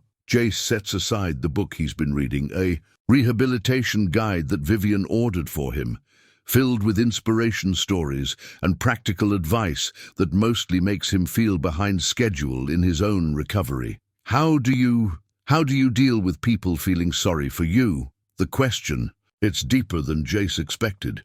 "What do you mean?" "At school events, or when Mom's friends meet me, I can see it in their faces. This mixture of pity and admiration, like I'm some kind of inspiration just for existing. And then they either treat me like I'm fragile or like I'm superhuman. There's no middle ground." Jace recognizes the frustration. Since the accident, he's experienced both extremes: people who speak to him like he's mentally impaired, and others who treat him like a hero for basic activities like grocery shopping. "It's complicated," Jace says finally. "Some of it comes from people not knowing how to act around disability. They don't mean harm, but they don't have experience with it either. But how do you not let it make you angry?" "Who says I don't get angry?" Jace laughs. "Last week, a woman at the store tried to push my wheelchair without asking. I wanted to run over her foot." Marcus grins at this admission. "Did you?" "No, but I thought about it. The anger is normal, Marcus. You just have to decide what to do with it. You can let it make you bitter, or you can use it to educate people, or you can just accept that some people are going to be weird about it and move on." Mum says, "I should be a role model. Show people that disability doesn't define limitations." Mom means well, but that's a lot of pressure to put on a 16-year-old. "You don't owe anyone inspiration. You just owe yourself the chance to be whoever you want to be." The conversation continues past Emma's bedtime. Two people who've never discussed their shared experience of navigating the world on wheels. Marcus talks about the loneliness of being the only wheelchair user in most social situations, the way people either ignore his disability completely or make it the only thing they can see. Jay shares his own struggles with accepting help, with feeling like his worth is tied to his ability to provide for Emma, with the fear that love might not be enough to overcome the practical limitations of his new reality. It's past 10 when Vivian finds them on the guest house porch, their conversation having evolved from disability politics to more general life philosophy. She carries 2 cups of coffee and wears the expression of someone who's been working late but couldn't resist, checking on her household. "I hope I'm not interrupting anything important," she says, but her tone suggests genuine interest rather than polite intrusion. "Just solving the world's problems," Marcus says with teenage sarcasm that somehow manages to be affectionate. Jace has some interesting theories about the relationship between independence and interdependence. "Oh, really?" Vivian settles into the porch chair with the careful grace of someone wearing expensive clothes in a casual environment. "I'd love to hear these theories." "Nothing that revolutionary," Jace says, suddenly self-conscious about his informal philosophizing, being subjected to business school analysis. "Just that maybe true independence isn't about not needing anyone. Maybe it's about choosing who you want to depend on and why. Vivian considers this, swirling her coffee with the same thoughtful precision she brings to most activities. That's actually a fairly sophisticated approach to social contract theory. Most people think independence means isolation. Most people haven't had to rebuild their entire concept of self-sufficiency in the space of 2 months. The comment hangs in the evening air, more revealing than Jace intended. Vivian and Marcus exchange a look, not pity, but understanding recognition of the emotional work he's been doing while they've all focused on practical arrangements. For what it's worth, Vivian says quietly, you've redefined independence for all of us. I used to think success meant never needing anyone's help. Watching you navigate this situation has made me realize that maybe the strongest people are the ones who know when to ask for support and when to offer it, Marcus adds, his voice carrying the weight of a teenager who spent too many years being the emotional caretaker in his family relationship. Later, after Marcus has gone inside, and Vivian has returned to her late-night work routine, Jace sits alone on the porch, processing the evening's conversations. The automatic sprinkler system activates with its usual quiet efficiency, and the sound has become oddly comforting. A reminder that some things happen on schedule, that systems can be designed to nurture growth even when no one's actively watching. His phone buzzes with a text from Emma, sent from her bedroom tablet. "Good night, Daddy. I love our new house. Sweet dreams." The message includes a photo she took earlier, Marcus teaching her chess while Vivian watches from the kitchen doorway, everyone laughing at something Emma said. In the background, Jace can be seen preparing dinner, his wheelchair positioned naturally among the kitchen islands as if he's always belonged there.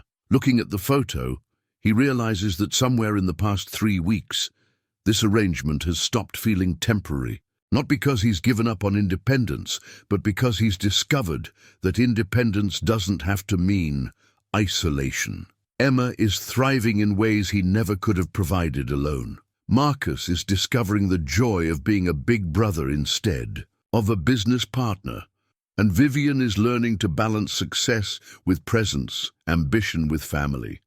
They've become something he never expected, not a charity case being managed by wealthy benefactors, but a family unit that works because each person brings something the others need. Emma brings joy and wonder. Marcus brings intelligence and gentle wisdom. Vivian brings resources and organizational skills. And Jace brings stability, perspective, and the kind of unconditional care that money can't buy. The realization is both liberating and terrifying. Liberating because it means they've created something real, something sustainable. Terrifying because it means he has something to lose again, and loss is a possibility he's learned to fear more than death itself. But watching the lights in the main house, knowing that Emma is sleeping peacefully in her butterfly room while Marcus probably reads technical manuals for fun, and Vivian works on projects that will shape Seattle's skyline, Jace allows himself to hope. Maybe this strange family they've assembled from tragedy and necessity can survive whatever challenges come next. Maybe love really is enough, when it's combined with practical support and mutual respect. The sprinklers finish their cycle, leaving the gardens ready for tomorrow's growth. Jace takes it as a good sign, wheels himself inside, and allows himself to plan for a future that includes all of them. The story breaks on a Tuesday morning, 6 weeks after they've settled into their new rhythm. Jace is making breakfast, Emma's favorite blueberry pancakes, when Vivian bursts through the guesthouse door with her phone in one hand and a newspaper in the other.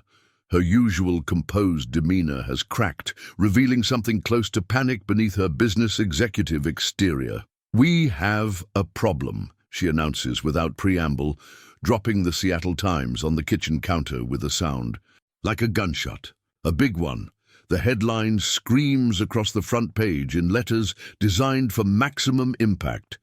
Billionaire's secret family, tech executive Vivian Locke's mysterious live-in arrangement with disabled hero and daughter. Below it, a photo that makes Jace's stomach drop. Emma and Marcus laughing together in the garden yesterday afternoon, with Jace visible in the background pushing his wheelchair across the manicured lawn. How did they get this? He asks, scanning the article with growing horror. The reporter has somehow obtained details about their living arrangement. Emma's enrollment at Meridian Academy, even quotes from unnamed sources describing their cozy, domestic situation, and speculating about the nature of Vivian's relationship with the construction worker who saved her son's life. I don't know yet, but I'm going to find out. Vivian's voice carries the edge of someone who's built a business empire by solving problems that others consider impossible.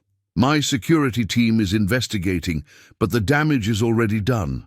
My phone hasn't stopped ringing since 5 a.m.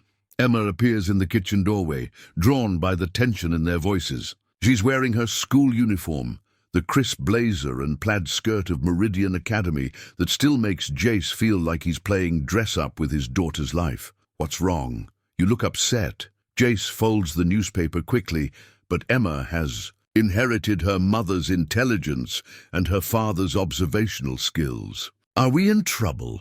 No, sweetheart, just some confusion that the adults need to sort out. Vivian kneels to Emma's eye level, her business mask slipping to reveal genuine concern. People are asking questions about our family, and some of them might say things that sound mean or confusing, but none of it changes anything important. You're still safe, you still live here, and we still care about you very much. Are people going to be mean to us like they were to Marcus when his daddy died? The question reveals how much Emma has absorbed from Marcus's stories about media attention during his father's death. Vivian's expression tightens as she realizes that her son has already experienced the invasion of privacy that's now threatening Emma. We're going to do everything we can to protect you from that, Vivian promises, but uncertainty creeps into her voice. By mid-morning, the situation escalates beyond simple gossip. Paparazzi photographers camp outside the estate gates, their telephoto lenses aimed at any movement on the property. News vans from local television stations join them, reporters doing live broadcasts about the mysterious family arrangement that has Seattle society buzzing with speculation. Marcus rolls into the guest house looking shaken, his usual teenage confidence replaced by the wariness of someone who's learned that public attention can be more destructive than helpful. They tried to interview me at the school gate, he reports. Asked if you and Mom are dating, if Emma is like my sister now, whether the accident was somehow planned to bring you together.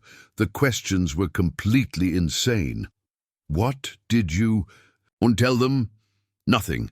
But Tommy Brennan's dad is on the school board, and apparently his mother has been spreading rumors about Mum's inappropriate relationship with the help." Marcus's voice carries adolescent outrage mixed with protective fury. They're making it sound like some kind of scandal instead of just family. The phrase, "the help," hits Jace like a physical blow. Despite 6 weeks of shared meals and meaningful conversations, despite the growing bond between their children, and the comfortable domestic routine they've established, some people will always see him as nothing more than Vivian's charity project, a disabled man being kept by a wealthy woman out of guilt and social obligation.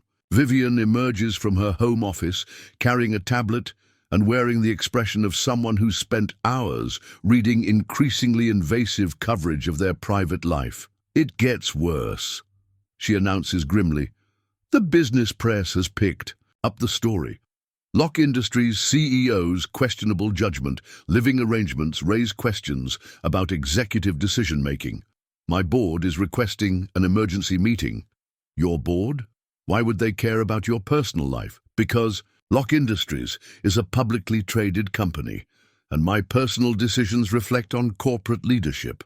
They're concerned about optics, about whether my emotional involvement with this situation compromises my business judgment. The implications hit Jace with growing dread. Vivian's career, her company, her financial empire, everything she's built could be threatened by association with him. The realization is devastating, not just for its immediate impact, but for what it reveals about the fundamental inequality of their relationship. She has everything to lose from this arrangement. He has nothing to offer in return except gratitude, and the kind of lower-class authenticity that makes good newspaper copy but bad business sense. There's more, Vivian continues, her voice becoming clinical as she delivers increasingly terrible news. David's parents have retained a lawyer. They're using the media coverage to challenge my fitness as Marcus's guardian, claiming that my impulsive decision to house unstable individuals creates an unsafe environment for their grandson. Marcus goes rigid with anger. That's ridiculous. They never cared about my safety when they were pressuring Mom to send me to that residential facility after Dad died. Residential facility, Jace asks. A place for disabled kids whose families can't handle them, Marcus explains bitterly. They wanted Mom to focus on her career and let professionals manage my care. She fought them for months. The picture becomes clearer and more disturbing. Marcus's paternal grandparents, probably influenced by old money attitudes about disability and family obligations, see this as an opportunity to renew their custody challenge, using the media coverage as evidence of Vivian's poor judgment. But the worst part, Vivian continues, her voice steady despite the emotional devastation she's describing, is that Child Protective Services received an anonymous tip about Emma's living situation. They're opening an investigation to determine whether she's in a safe, stable environment or whether her father is being manipulated by a wealthy woman with ulterior motives. The words hit Jace like a second van collision. CPS investigation means social workers, background checks, home visits, and interviews designed to determine whether he's a fit parent or whether Emma would be better off in foster care while he gets his life together. The system that's supposed to protect children could destroy the one thing that makes his survival worthwhile. This is my fault, he says, the realization crushing him with its weight. I should never have accepted your help. I should have known it would end up hurting everyone. Stop. Vivian's voice carries command authority, the tone that probably silences boardroom arguments and negotiates million-dollar deals. This isn't your fault. This is the result of someone with malicious intent trying to destroy what we've built together. Who would do that? Vivian's expression darkens as her tablet chimes with an incoming call. She glances at the screen, and her face transforms from worried to furious. Apparently, I'm about to find out. She answers the call on speaker, her voice returning to professional neutrality. Richard, I was wondering when you'd surface. The voice that emerges from the tablet is smooth, educated, and carries the casual arrogance of inherited wealth. Vivian, I see you've managed to create quite the media sensation. Very colorful. Richard Blackwood. Jace recognizes the name from business articles. Old Seattle money. Someone whose family built fortunes in timber and shipping before diversifying into real estate development. He's also, if Jace remembers correctly, one of Vivian's primary business competitors. You orchestrated this, Vivian states flatly. The photographer who somehow knew our family schedule, the anonymous sources with intimate knowledge of our living arrangements, the perfectly timed CPS complaint. This has your fingerprints all over it. I have no idea what you're talking about, Richard replies, but his tone suggests otherwise.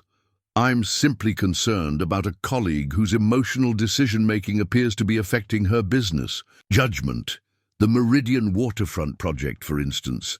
Are you really the best person to lead that development when you're clearly distracted by personal melodrama? The Meridian Waterfront project. Jace has heard Vivian mention it during phone calls, a massive development that would reshape Seattle's skyline and represent the culmination of her career. If Richard can use this scandal to undermine her credibility, he could potentially steal the project that defines her legacy. You son of a bitch, Marcus says, his 16-year-old voice carrying surprising venom. You're using us to destroy my mother's career. Marcus, language, Vivian warns automatically, but her attention remains focused on the tablet. Richard, If you think you can manipulate public opinion to steal my projects, you're going to be disappointed. I've weathered worse storms than gossip and innuendo. Have you? Because it seems to me that your judgment has become compromised. Living with a disabled construction worker and his daughter, playing house like some kind of charity case, it doesn't exactly inspire confidence in your leadership abilities. The casual cruelty of his words, reducing their family dynamic to playing house and dismissing Jace as nothing more than a charity case, ignites something dangerous in the room. Emma, who has been listening with the wide-eyed confusion of a child watching adults destroy each other, steps closer to Jace's wheelchair. "Daddy isn't a charity case," she says with 8-year-old indignation.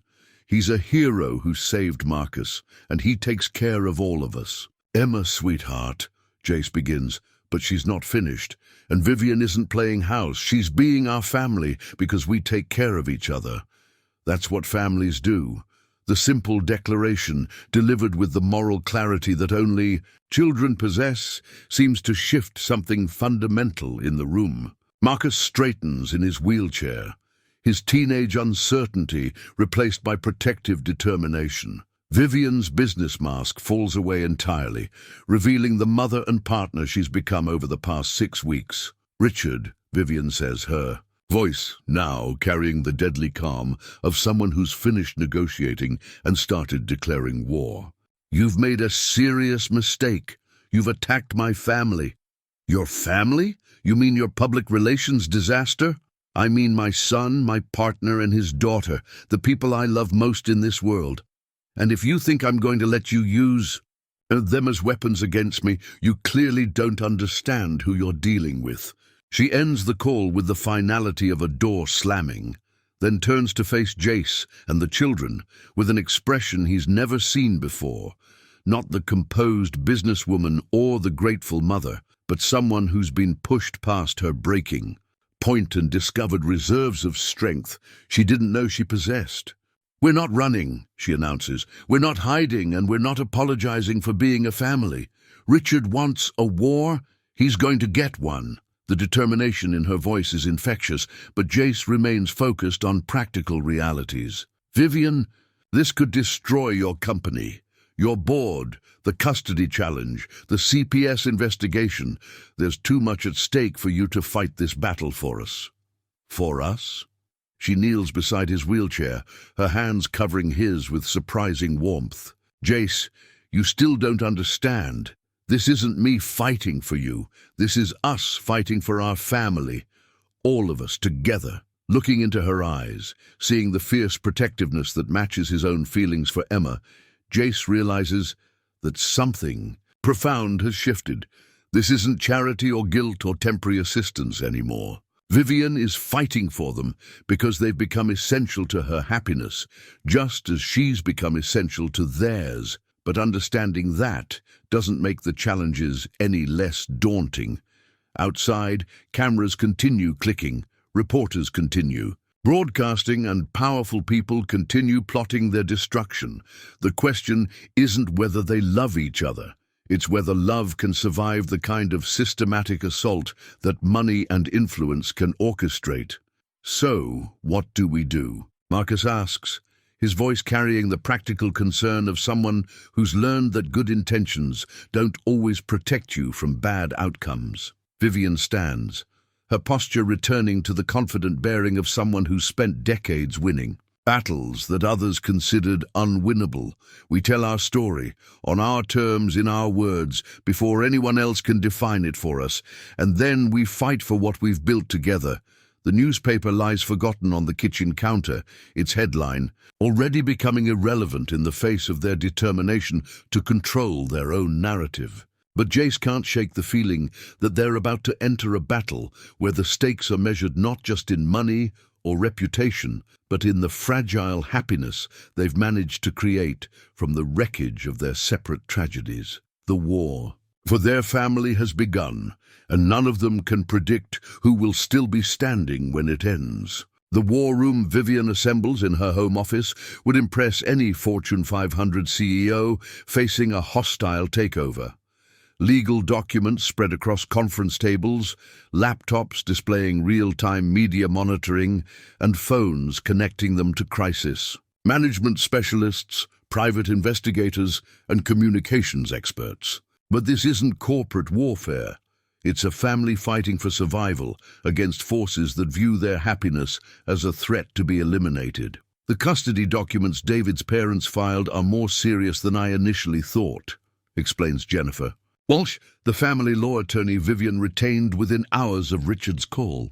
Jennifer has the sharp efficiency of someone who's spent decades protecting wealthy families from their own relatives, but her expression suggests genuine concern rather than routine legal maneuvering. They're claiming that your decision to house unknown individuals without proper background screening creates an unsafe environment for Marcus.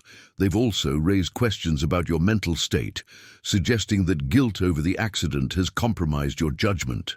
Marcus rolls his wheelchair closer to the conference table, his 16-year-old face set with determination that makes him look older than his years. That's completely ridiculous. I've never been happier or safer than I am right now. Unfortunately, family court doesn't always prioritize what teenagers want, Jennifer replies gently.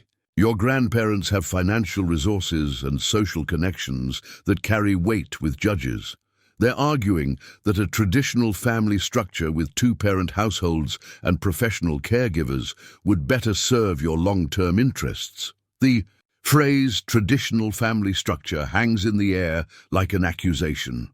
Jace realizes that their unconventional arrangement, a disabled single father, a billionaire single mother, and two children building something beautiful from shared loss, violates so many social expectations that it becomes easy to paint as dysfunction rather than healing. What about the CPS investigation? Jace asks, though he's not sure he wants to hear the answer.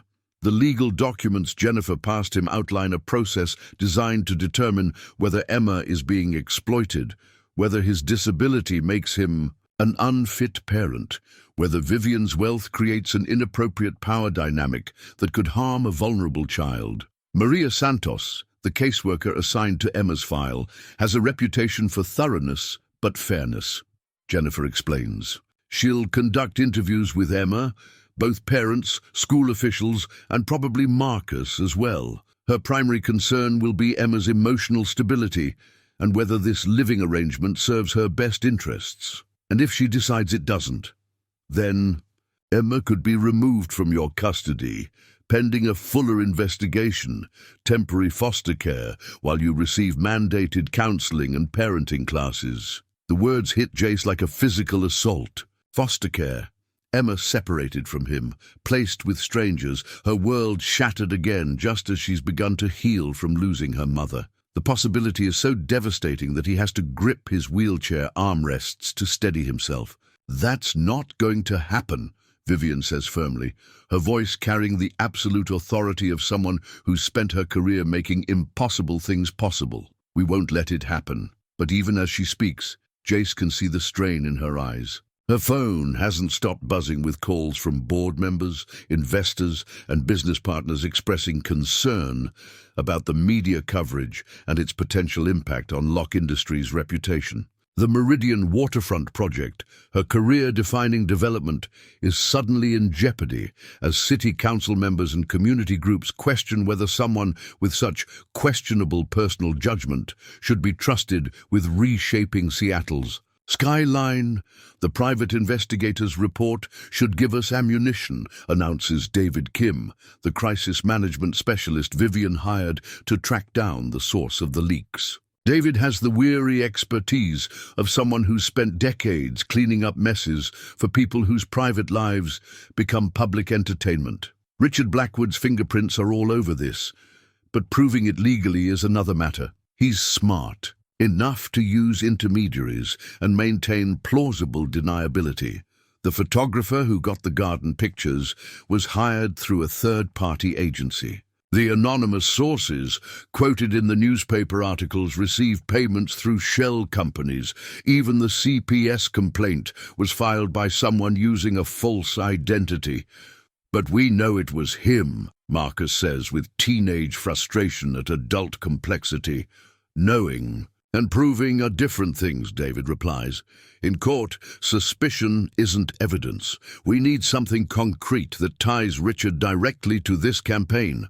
Vivian studies the financial documents spread before her with the focused intensity she usually reserves for merger negotiations. What about the timing? The Meridian project bids are due next week.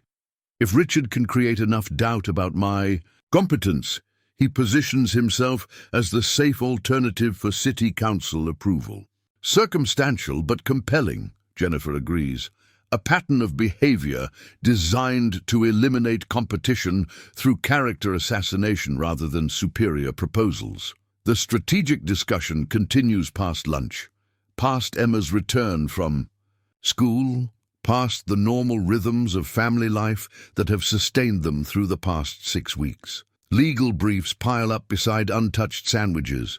Phone calls interrupt conversations about custody procedures and media strategy. The loving home they've built becomes a fortress under siege, and Jace watches Emma's confusion grow as the adults become increasingly consumed with defending what should be natural and obvious. "Daddy, why are all these people here?" Emma asks. That evening, finding him alone on the guest house porch while lawyers and consultants continue their war council in the main house. "Are we in trouble because I'm living here?" The question breaks his heart because it reveals how much she's absorbed of the adult anxiety surrounding them. At 8, she's learning that happiness can be threatening to people who profit from others' struggles, that love doesn't guarantee protection from those who view human connection as weakness to be exploited. "We're not in trouble, sweetheart.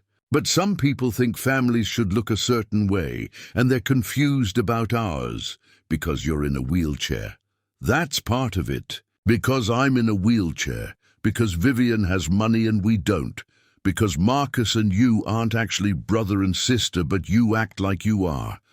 Some people think different is the same as wrong. Emma climbs into his lap, her 8-year-old. Way to comfort against the overwhelming complexity of their situation. But we're not wrong. We take care of each other. We have fun together. Marcus helps me with homework, and you make good dinners, and Vivian reads me stories sometimes when you're tired. That's what families do. Her simple wisdom cuts through all the legal complexity and media manipulation to reach the essential truth. They've created something good, something worth protecting, something that makes everyone involved happier and stronger than they were alone. You're absolutely right. Emma, that's exactly what families do. But even as he holds his daughter and draws strength from her clarity, Jace can't escape the growing weight of responsibility. Vivian's career hangs in the balance because she chose to help them. Marcus faces the possibility of being removed from the only parent he has left because that parent chose to build a family with them. Emma's stability depends on adults making decisions that prioritize love over social convention, and there's no guarantee that love will be enough. The press conference is scheduled for Friday, 3 days away. Vivian's plan is ambitious. Take control of the narrative by telling their story themselves, with all 4 family members present to demonstrate the genuine bonds they've built together. Show the media and the public that what Richard is trying to destroy isn't scandal or dysfunction, but healing and hope. It's a risk, David Kim warns during their final strategy session. Press conferences can backfire spectacularly. One wrong answer, one moment of uncertainty, and you give your opponents ammunition they can use for months. Not doing it is also a risk, Vivian counters. Every day we remain silent, Richard's version of events becomes more entrenched. People start to believe that where there's smoke, there's fire. Marcus rolls his wheelchair closer to the conference table, his expression carrying the seriousness of someone who's been forced to grow up faster than his 16 years should require. What if I speak first? I can explain what really happened that day, why Jace saved my life, how our family formed. It's harder to attack a disabled teenager than it is to attack adults. The suggestion reveals both his courage and his understanding of public sympathy dynamics. Marcus knows that his wheelchair and his age make him a sympathetic figure, that his testimony about their family would carry emotional weight that adult explanations might lack. "Absolutely not," Vivian says immediately. "I won't use you as a shield against criticism that should be directed at me. You're not using me.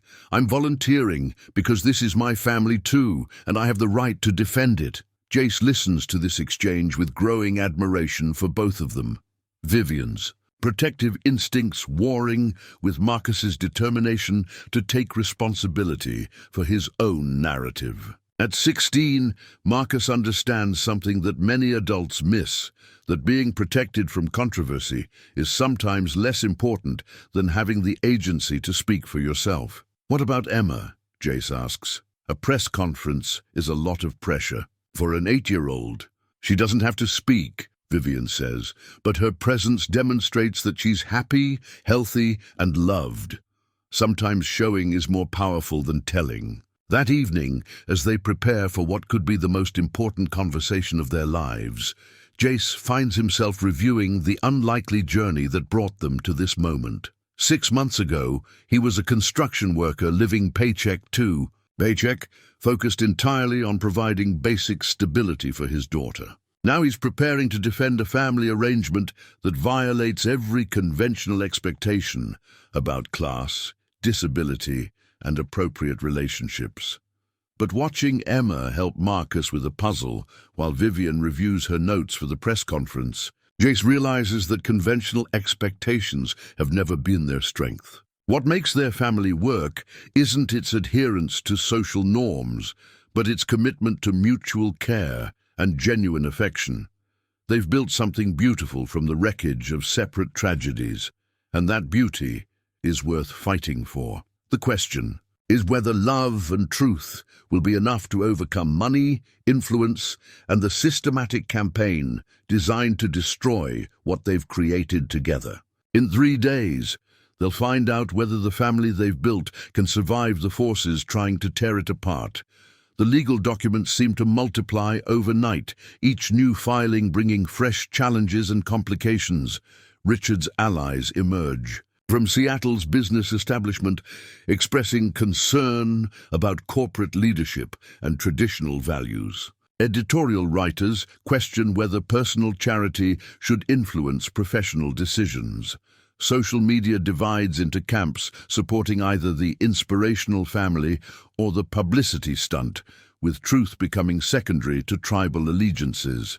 But, in the eye of this storm, something remarkable happens. Letters begin arriving at Vivian's office, hundreds of them, from construction workers who know Jace's reputation, from parents of disabled children who see hope in Marcus's confidence, from teachers at Emma's new school who witness her happiness daily.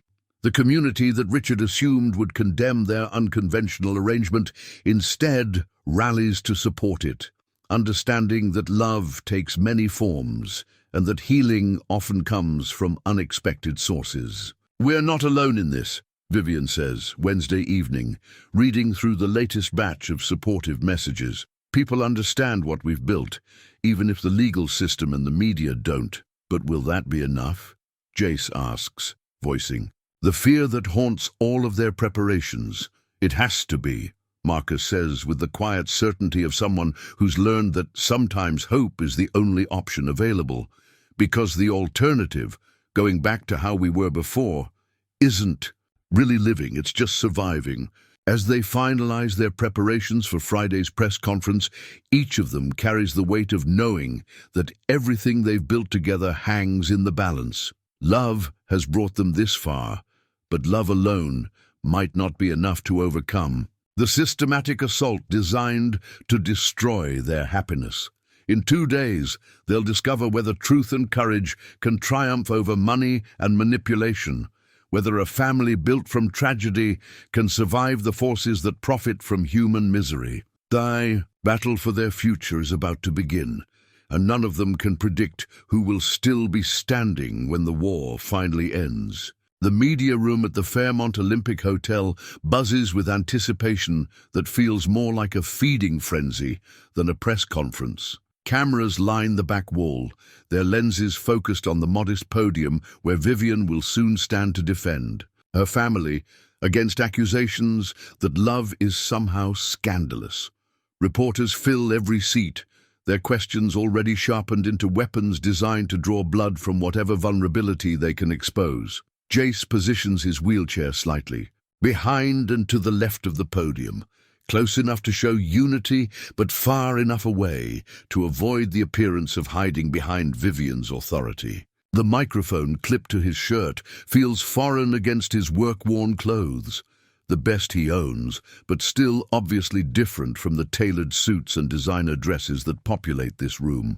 Marcus rolls his wheelchair to Jace's right, his 16-year-old face set with determination that makes him look simultaneously younger and older than his years. Emma sits in the front row beside Mrs. Chen, who insisted on attending to provide moral support and ensure that Emma has a familiar face in the crowd of strangers about to dissect their family. "Remember," Vivian whispers as they wait for the formal proceedings to begin, "we're not here to justify our love. We're here to explain our truth." The distinction matters more than Jace initially realized. Justification implies wrongdoing that requires defense. Truth simply asks to be heard and understood. But as he surveys the assembled media, representatives from business journals, local news stations, national outlets that smell a story with broader implications, he wonders whether truth stands any chance against the appetite for controversy that drives modern journalism. David Kim approaches the podium with the professional bearing of someone who's managed countless crisis communications. "Ladies and gentlemen, thank you for coming. Today, the Callahan family would like to address the recent media coverage and set the record straight about their living arrangement and the circumstances that brought them together." Callahan family. The hyphenated name hadn't been planned, but hearing it spoken aloud creates something official. Something that acknowledges what they've built together deserves recognition, regardless of legal documents or social conventions. Vivian steps to the podium with the confident bearing that's made her one of Seattle's most successful business leaders. But Jace can see the subtle tension in her shoulders, the careful control that masks deep emotion. She's fought boardroom battles and negotiated multi-million-dollar deals, but she's never had to defend her personal happiness in front of cameras that will broadcast her words to millions of strangers. 6 months ago, my 16-year-old son, Marcus, was nearly killed by a runaway delivery van in a crosswalk accident.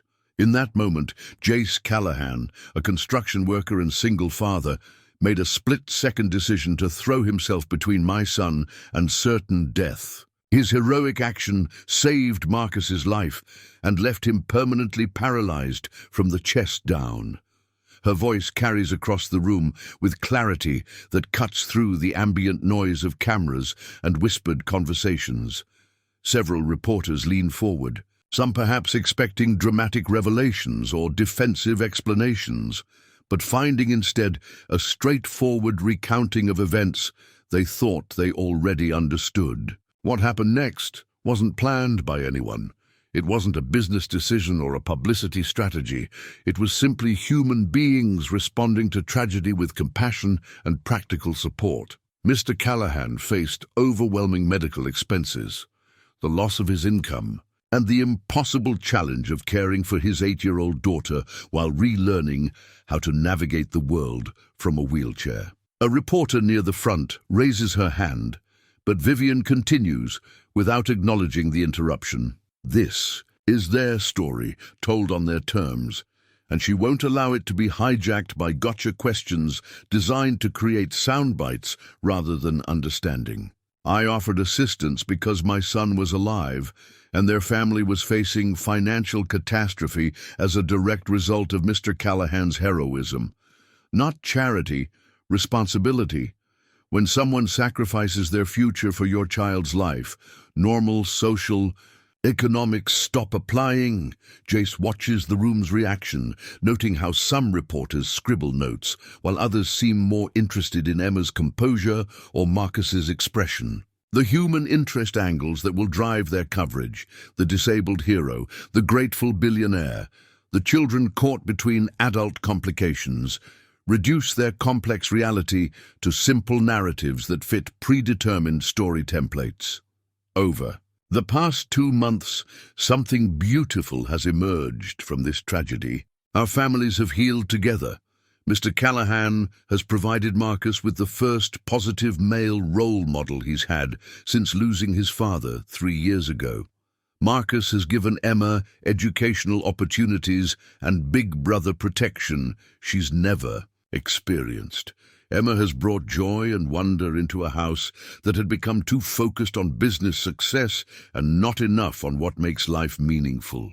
A businessman near the back, Jace recognizes him as one of Richard's associates, clears his throat audibly, a sound designed to express skepticism about such sentimental explanations.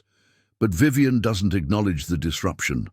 Her focus, remaining on the microphone that carries their truth to the wider world. And I have learned that leadership isn't just about building companies or accumulating wealth.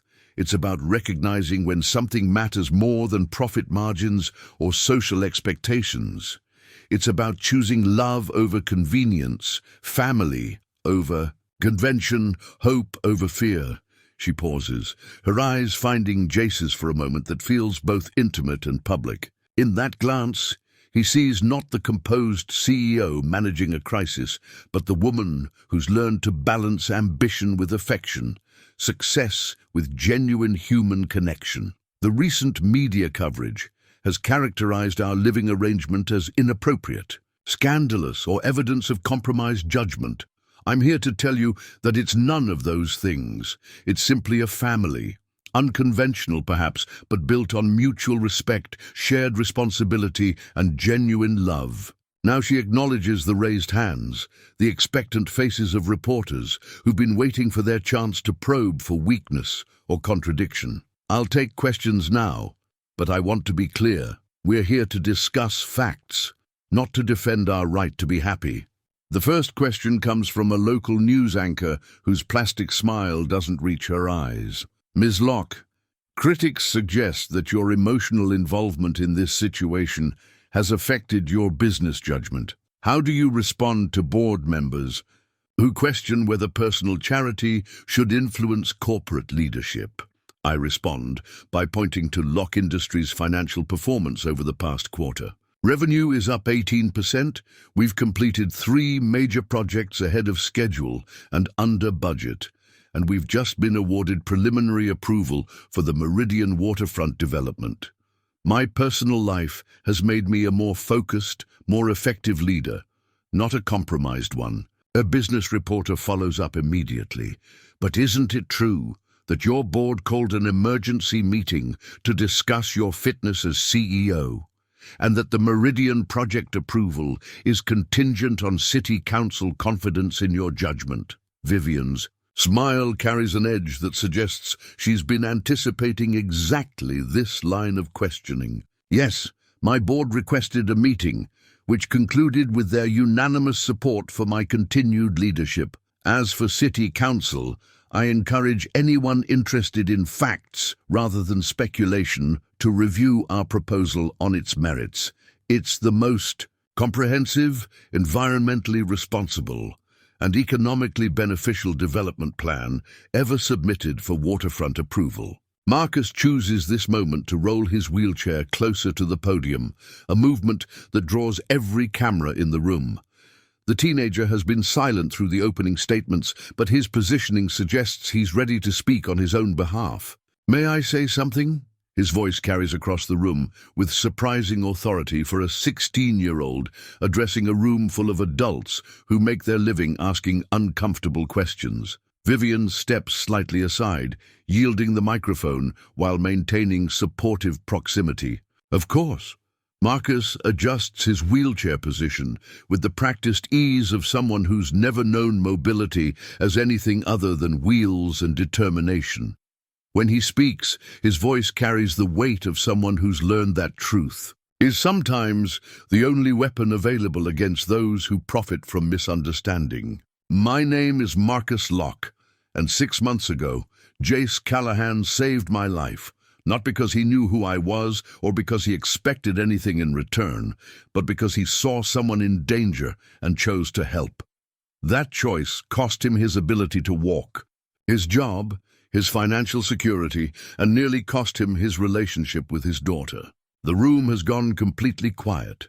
The normal ambient noise of shuffling papers and whispered conversations disappearing as Marcus commands attention through sheer moral authority rather than dramatic manipulation. What happened next isn't charity or scandal or inappropriate judgment. It's what should happen when good people face impossible circumstances. We helped each other. Jace taught me that strength isn't about what your body can do. It's about what your heart chooses when everything else fails. Emma showed me what it means to find joy in small things and to trust that love can fix problems that money can't solve. A reporter near the middle of the room raises her hand, but Marcus continues without acknowledging the interruption. This is his story, and he's not finished telling it. And my mother learned something that her business school never taught her. That the most important decisions aren't about profit margins or market share. They're about choosing the people who make you better than you thought you could be. He pauses, his eyes scanning the room with the kind of direct gaze that makes adults uncomfortable when it comes from teenagers who refuse to be dismissed as irrelevant to conversations about their own lives. So when people ask whether our family is appropriate or traditional or whatever other words they use when they mean different, I have a simple response. We're happy. We take care of each other. We've all become better people because we found each other. And if that's not what family is supposed to be, then maybe the problem isn't with us. Maybe it's with the people who think love has to fit into predetermined categories to be legitimate. The silence that follows his statement stretches long enough to become significant. Several reporters glance at their colleagues, perhaps recognizing that a 16-year-old has just delivered the kind of moral clarity that adults spend careers trying to articulate. But the moment of reflection doesn't last long. A reporter from the business section raises his hand with the aggressive persistence of someone who's been waiting for his chance to draw blood. Mr. Callahan, you've been notably silent during this presentation. Do you have anything to say about accusations that you're taking advantage of Ms. Locke's guilt to secure financial benefits for yourself and your daughter? The question hangs in the air like a challenge, designed to force Jace into either defensive denial or aggressive counterattack. Every camera in the room swivels toward him, waiting to capture his response to the suggestion that his heroism was somehow calculated, that his paralysis is a tool for manipulation rather than a genuine sacrifice. Jace grips his wheelchair armrests, feeling the weight of every camera pointed in his direction. The reporter's question, designed to paint him as a manipulative opportunist rather than a man who sacrificed everything for a stranger's child, demands a response that will either validate their story or destroy everything they've built together. He wheels himself closer to the podium, accepting the microphone from Vivian with hands that remain steady despite the magnitude of this moment. The room holds its collective breath, waiting to see whether the construction worker can match the eloquence of the CEO and her articulate son. 6 months ago, I was working on the 15th floor of the Meridian building, a project owned by Ms. Locke's company, though I didn't know that at the time. I was making $19 an hour, living paycheck to paycheck with my 8-year-old daughter in a studio apartment where we shared a Murphy bed because it was all I could afford. After my wife died of cancer. His voice carries the steady cadence of someone accustomed to solving problems rather than talking about them, but the emotion underneath is unmistakable. Several reporters lean forward, perhaps expecting defensiveness or anger, but finding instead the quiet dignity of someone who's never been ashamed of honest work or modest circumstances. When I saw that van heading toward Marcus, I didn't think about financial benefits or guilty billionaires or media opportunities. I thought about a kid who was about to die, and I had maybe 3 seconds to do something about it, so I did. He pauses, letting the simplicity of that decision resonate in a room full of people who make their living complicating straightforward human actions. The result of that choice was catastrophic spinal injury, permanent paralysis, loss of my job, loss of my ability to provide for Emma, and medical bills that would have destroyed any chance she had for a stable future. If I was looking for financial advantage, throwing myself in front of a van was probably not the most strategic approach. A few quiet chuckles ripple through the room, not mockery, but recognition of the absurdity implicit in the suggestion that anyone would plan such a devastating sacrifice for monetary gain.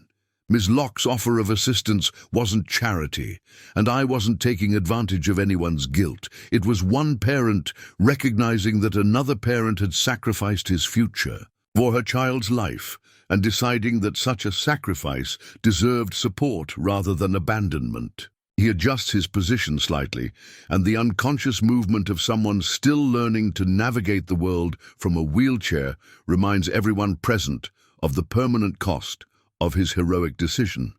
But more than that, what we've built together over these past 2 months isn't about money or guilt or advantage. It's about healing.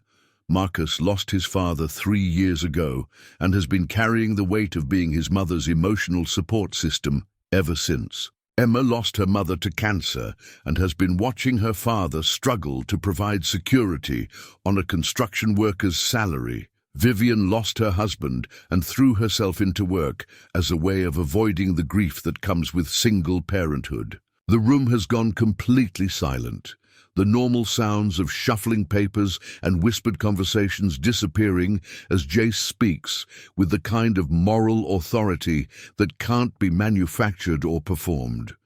We found each other because of tragedy, but we stayed together because we make each other better. Marcus has taught Emma about computers and given her the kind of educational opportunities I never could have provided. Emma has shown Marcus what it means to have a little sister who thinks you're the smartest person in the world. Vivian has learned that success without family is just expensive loneliness. And I've discovered that accepting help doesn't make you weak. It makes you part of something larger than yourself. A reporter in the 3rd row raises her hand, but Jace continues, his voice gaining strength as he approaches the heart of what he wants to say. The people trying to destroy our family aren't concerned about appropriateness or traditional values. They're threatened by the idea that love doesn't follow their rules, that healing can come from unexpected sources, that maybe the most important things in life can't be bought or sold or controlled by people who think power means determining how other people are allowed to be happy. He looks directly at Richard Blackwood's associate, the businessman whose earlier throat clearing was designed to express skepticism about their sentimental explanations. To those people, I have a simple message. We're not asking for your permission to be a family. We're telling you that we are one, and that no amount of money or influence or media manipulation will change that fact. The microphone feels heavy in his hands as he prepares to deliver the words that will either save or damn everything they've fought to protect. Emma, would you come up here for a minute? His daughter rises from her seat beside Mrs. Chen with the careful composure of an 8-year-old who's learned that sometimes the most important conversations happen in front of strangers. She walks to his wheelchair with complete trust, climbing into his lap with the unconscious ease of a child who's never doubted that her father's arms are the safest place in the world. Emma, can you tell these people what our family is like? She looks out at the room full of cameras and notebooks with the directness that only children can manage when adults are being complicated about simple things. We take care of each other, she says, her voice clear despite the intimidating audience. When I have bad dreams about Mommy, Daddy tells me stories, and Marcus lets me play games on his computer. When Daddy gets frustrated because his wheelchair can't reach something, Vivian helps him, and I help too. When Marcus feels sad about his daddy who died, we all make sure he knows he's not alone. And when Vivian works too much, we remind her that dinner tastes better when everyone eats together. The innocence and wisdom in her explanation cuts through every sophisticated argument about appropriateness and social convention. This is what family looks like from a child's perspective. Not legal documents or social structures, but people who choose to care for each other through good days and difficult ones. That's what families do, Emma continues, apparently unaware that she's delivering the most powerful testimony of the entire press conference. They help each other feel better when things are hard, and they share the good things when they happen. I don't understand why people think that's wrong. Neither does anyone else in the room, judging by the expressions of reporters who came expecting scandal and finding instead the kind of fundamental human decency that's increasingly rare in public life. A journalist from the Seattle Times raises her hand, and this time Jace acknowledges the question. Mr. Callahan, what do you say to people who suggest that this arrangement is ultimately unsustainable? That the differences in your backgrounds, your economic circumstances, your social positions make this more of a temporary charity situation than a permanent family structure? Jace considers the question carefully, Emma still settled comfortably in his lap, like a living reminder of what's at stake in this conversation. I say that 6 months ago, I thought I understood what strength looked like. I thought it meant never needing help, never showing weakness, handling everything on your own no matter how hard it got. Losing the use of my legs taught me that real strength sometimes means accepting support from people who care about you. Real family isn't about perfect circumstances or matching backgrounds. It's about choosing each other every day, especially when the world gives you reasons not to. He shifts Emma slightly, and she leans back against his chest with the absolute trust that defines their relationship. As for sustainability, we're not asking anyone else to sustain us. We're sustaining each other. Marcus and Emma are thriving in ways that wouldn't be possible if we were separated.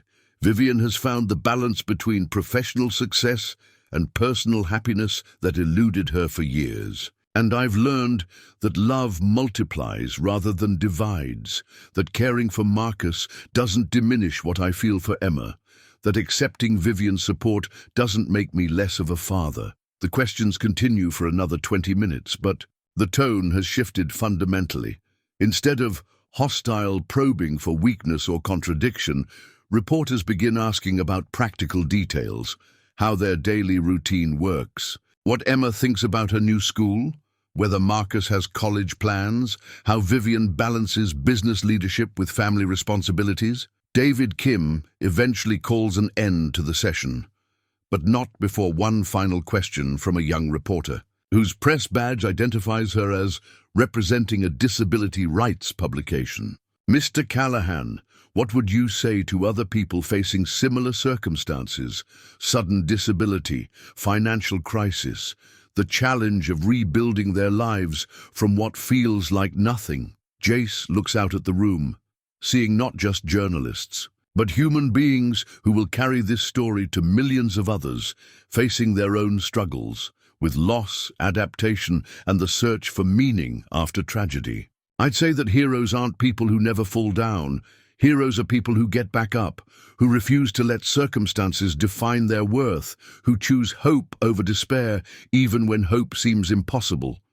And most importantly, heroes understand that accepting help doesn't make you weak. It makes you part of a community that believes everyone deserves support when they're rebuilding their lives. He pauses, Emma's weight against his chest reminding him of everything he has to lose and everything he's gained. 6 months ago, I thought my story was over. Today, I know it was just beginning. As the press conference ends and reporters pack up their equipment, Jace remains at the podium with Emma in his lap, Vivian at his side, and Marcus positioned nearby like a protective younger brother who's learned that family means standing together. When the world tries to tear you apart, the battle isn't over. Legal challenges remain, business pressures continue, and public opinion will ultimately determine whether their story is seen as inspiration or scandal. But they've told their truth with dignity and grace, and sometimes that's all you can do when fighting forces larger than yourself. Looking out at the emptying room, Jace realizes that regardless of what happens next, they've already won the only victory that truly matters. They've proven to themselves and to anyone willing to listen that love doesn't require permission, that healing comes in unexpected forms, and that the most beautiful families are often the ones that choose each other rather than simply inheriting obligation. The microphones may be turned off and the cameras may be packing away, but their story continues beyond this room, beyond today's headlines, beyond the temporary crisis that brought them here. They are a family now, forged in tragedy but sustained by joy, and no amount of external pressure can change that fundamental truth. As they prepare to leave the hotel and return to their life together, Emma looks up at Jace with 8-year-old certainty about the world's essential goodness. "Did we win, Daddy?" "Yes, sweetheart," he tells her, meaning it more completely than he's meant anything in his entire life. "We won." 1 year later, the memorial garden blooms with late spring abundance. Cherry trees drop their petals like confetti across the pathway where Jace was struck, transforming a site of tragedy into something that celebrates both memory and renewal. The bronze plaque embedded in the garden's centerpiece reads simply, "In honor of those who choose courage when hope seems impossible." Jace wheels himself along the accessible path they helped design, Emma skipping beside him while Marcus and Vivian follow at a more measured pace. The annual memorial service has become a tradition, not dwelling on the accident that changed everything, but acknowledging how loss can sometimes lead to unexpected blessings. "I still can't believe the City Council voted unanimously for your waterfront proposal," Marcus says, his voice carrying the pride of a son whose mother has just achieved the culmination of her professional dreams. Even Richard's people couldn't argue with the design once they saw the accessibility features you incorporated. Vivian smiles with the satisfaction of someone who's learned that success means more than just winning. It means building something that serves everyone, not just those with the most power or resources. Having a disabled family member changes your perspective on inclusive design. Jace's input made the project better than anything I could have conceived alone. The Meridian waterfront development, approved 6 months after their press conference, represents more than just Vivian's career achievement. It's become a model for accessible urban planning, featuring wheelchair-friendly promenades, sensory gardens for disabled visitors, and affordable housing units that ensure economic diversity. In Seattle's most desirable neighborhood, Jace's construction expertise, combined with his lived experience of disability, helped create something unprecedented in urban development. Plus, Richard's company losing the bid was just satisfying, Emma adds, with 8 going on 9-year-old directness. "He was mean to our family, so I'm glad his buildings didn't win." "Emma," Jace chides gently, but he's smiling. "We don't celebrate other people's failures." "Fine, but I'm still glad our family's buildings won." "Our family's buildings." The possessive pride in her voice reflects how completely she's internalized their unconventional unit as simply normal life. Emma attends Meridian Academy now, where her academic performance places her consistently at the top of her class. The educational opportunities that once seemed impossible have become routine, but she's retained the empathy and resilience that her earlier struggles fostered. The legal battles that once threatened to tear them apart resolved themselves more decisively than anyone expected. Maria Santos, the CPS caseworker, concluded her investigation with a report that became something of a landmark document in social services, a detailed analysis of how unconventional family structures can provide superior support when built on genuine mutual care rather than legal obligations alone. The Callahan Lock household demonstrates extraordinary stability, emotional support, and commitment to child welfare, her report concluded. Emma Callahan is thriving academically, socially, and emotionally in ways that would be difficult to achieve in more traditional circumstances.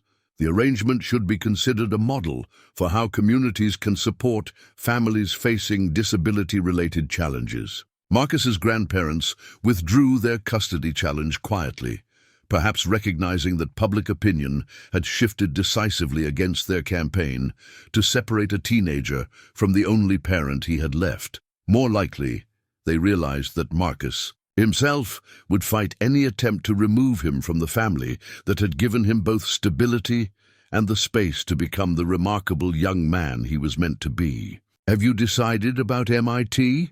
Jace asks Marcus as they settle onto the Memorial Garden's accessible benches. At 17, Marcus has already completed most of his high school requirements through advanced tutoring and is considering early admission to several prestigious universities. "I think I want to stay closer to home for college," Marcus says, glancing at his mother with the kind of consideration that suggests family has become more important than prestigious credentials. University of Washington has an excellent computer science program, and I'd rather not miss Emma's high school years.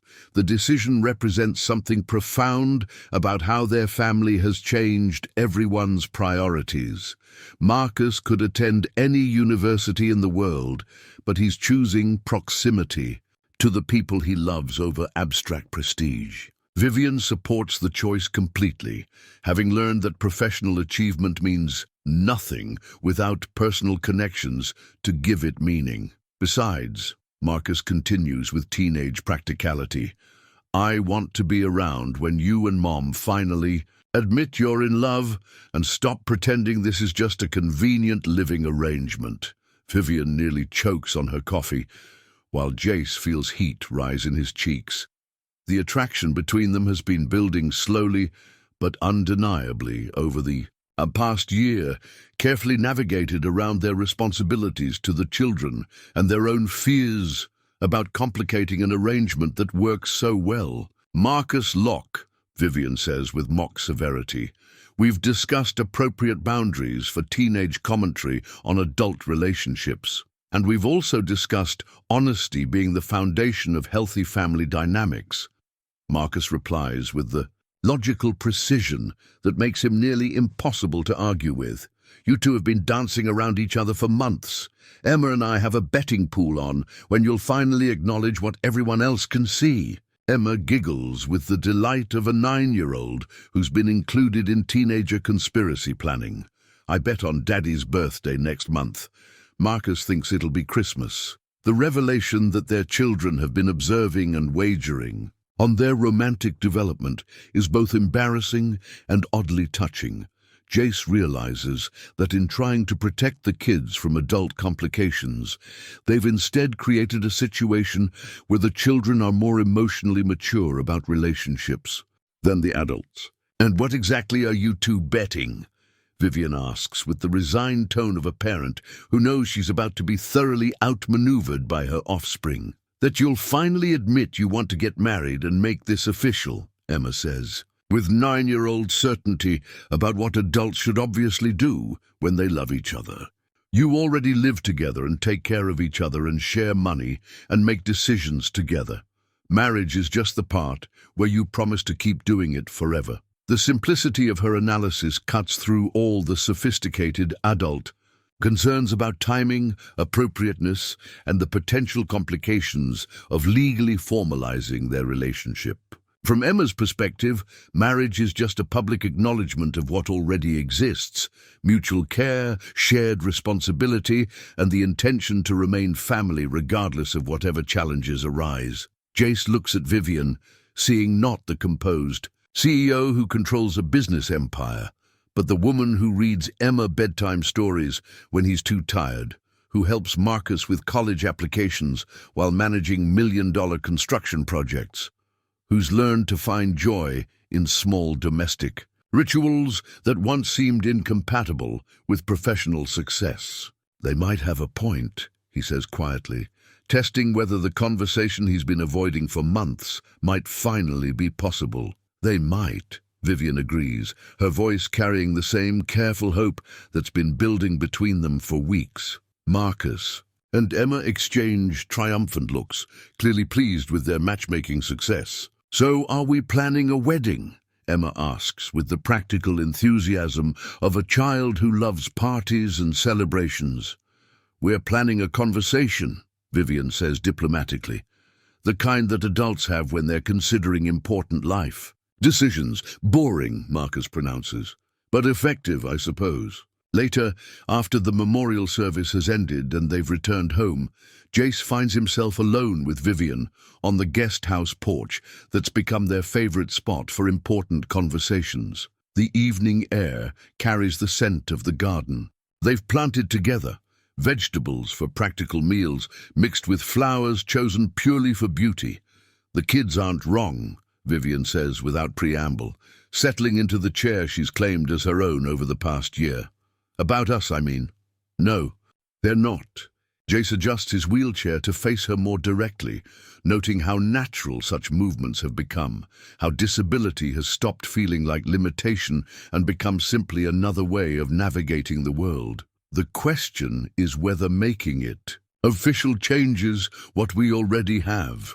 "It wouldn't change anything practical," Vivian says thoughtfully. "We're already raising children together, sharing financial responsibilities, making life decisions as a unit. Marriage would just be acknowledgement, public acknowledgement that this arrangement is permanent rather than temporary assistance." "Is that what you want?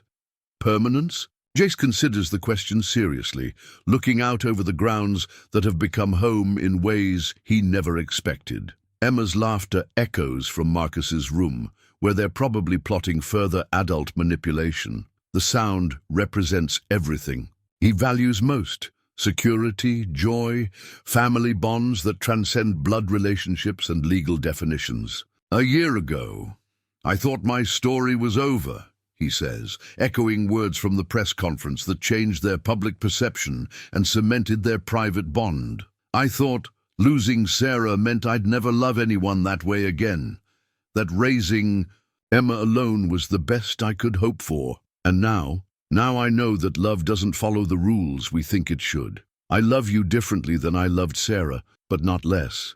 I love the way you've made Marcus feel secure enough to be a teenager, instead of a business partner. I love how you read to Emma even when board meetings run late.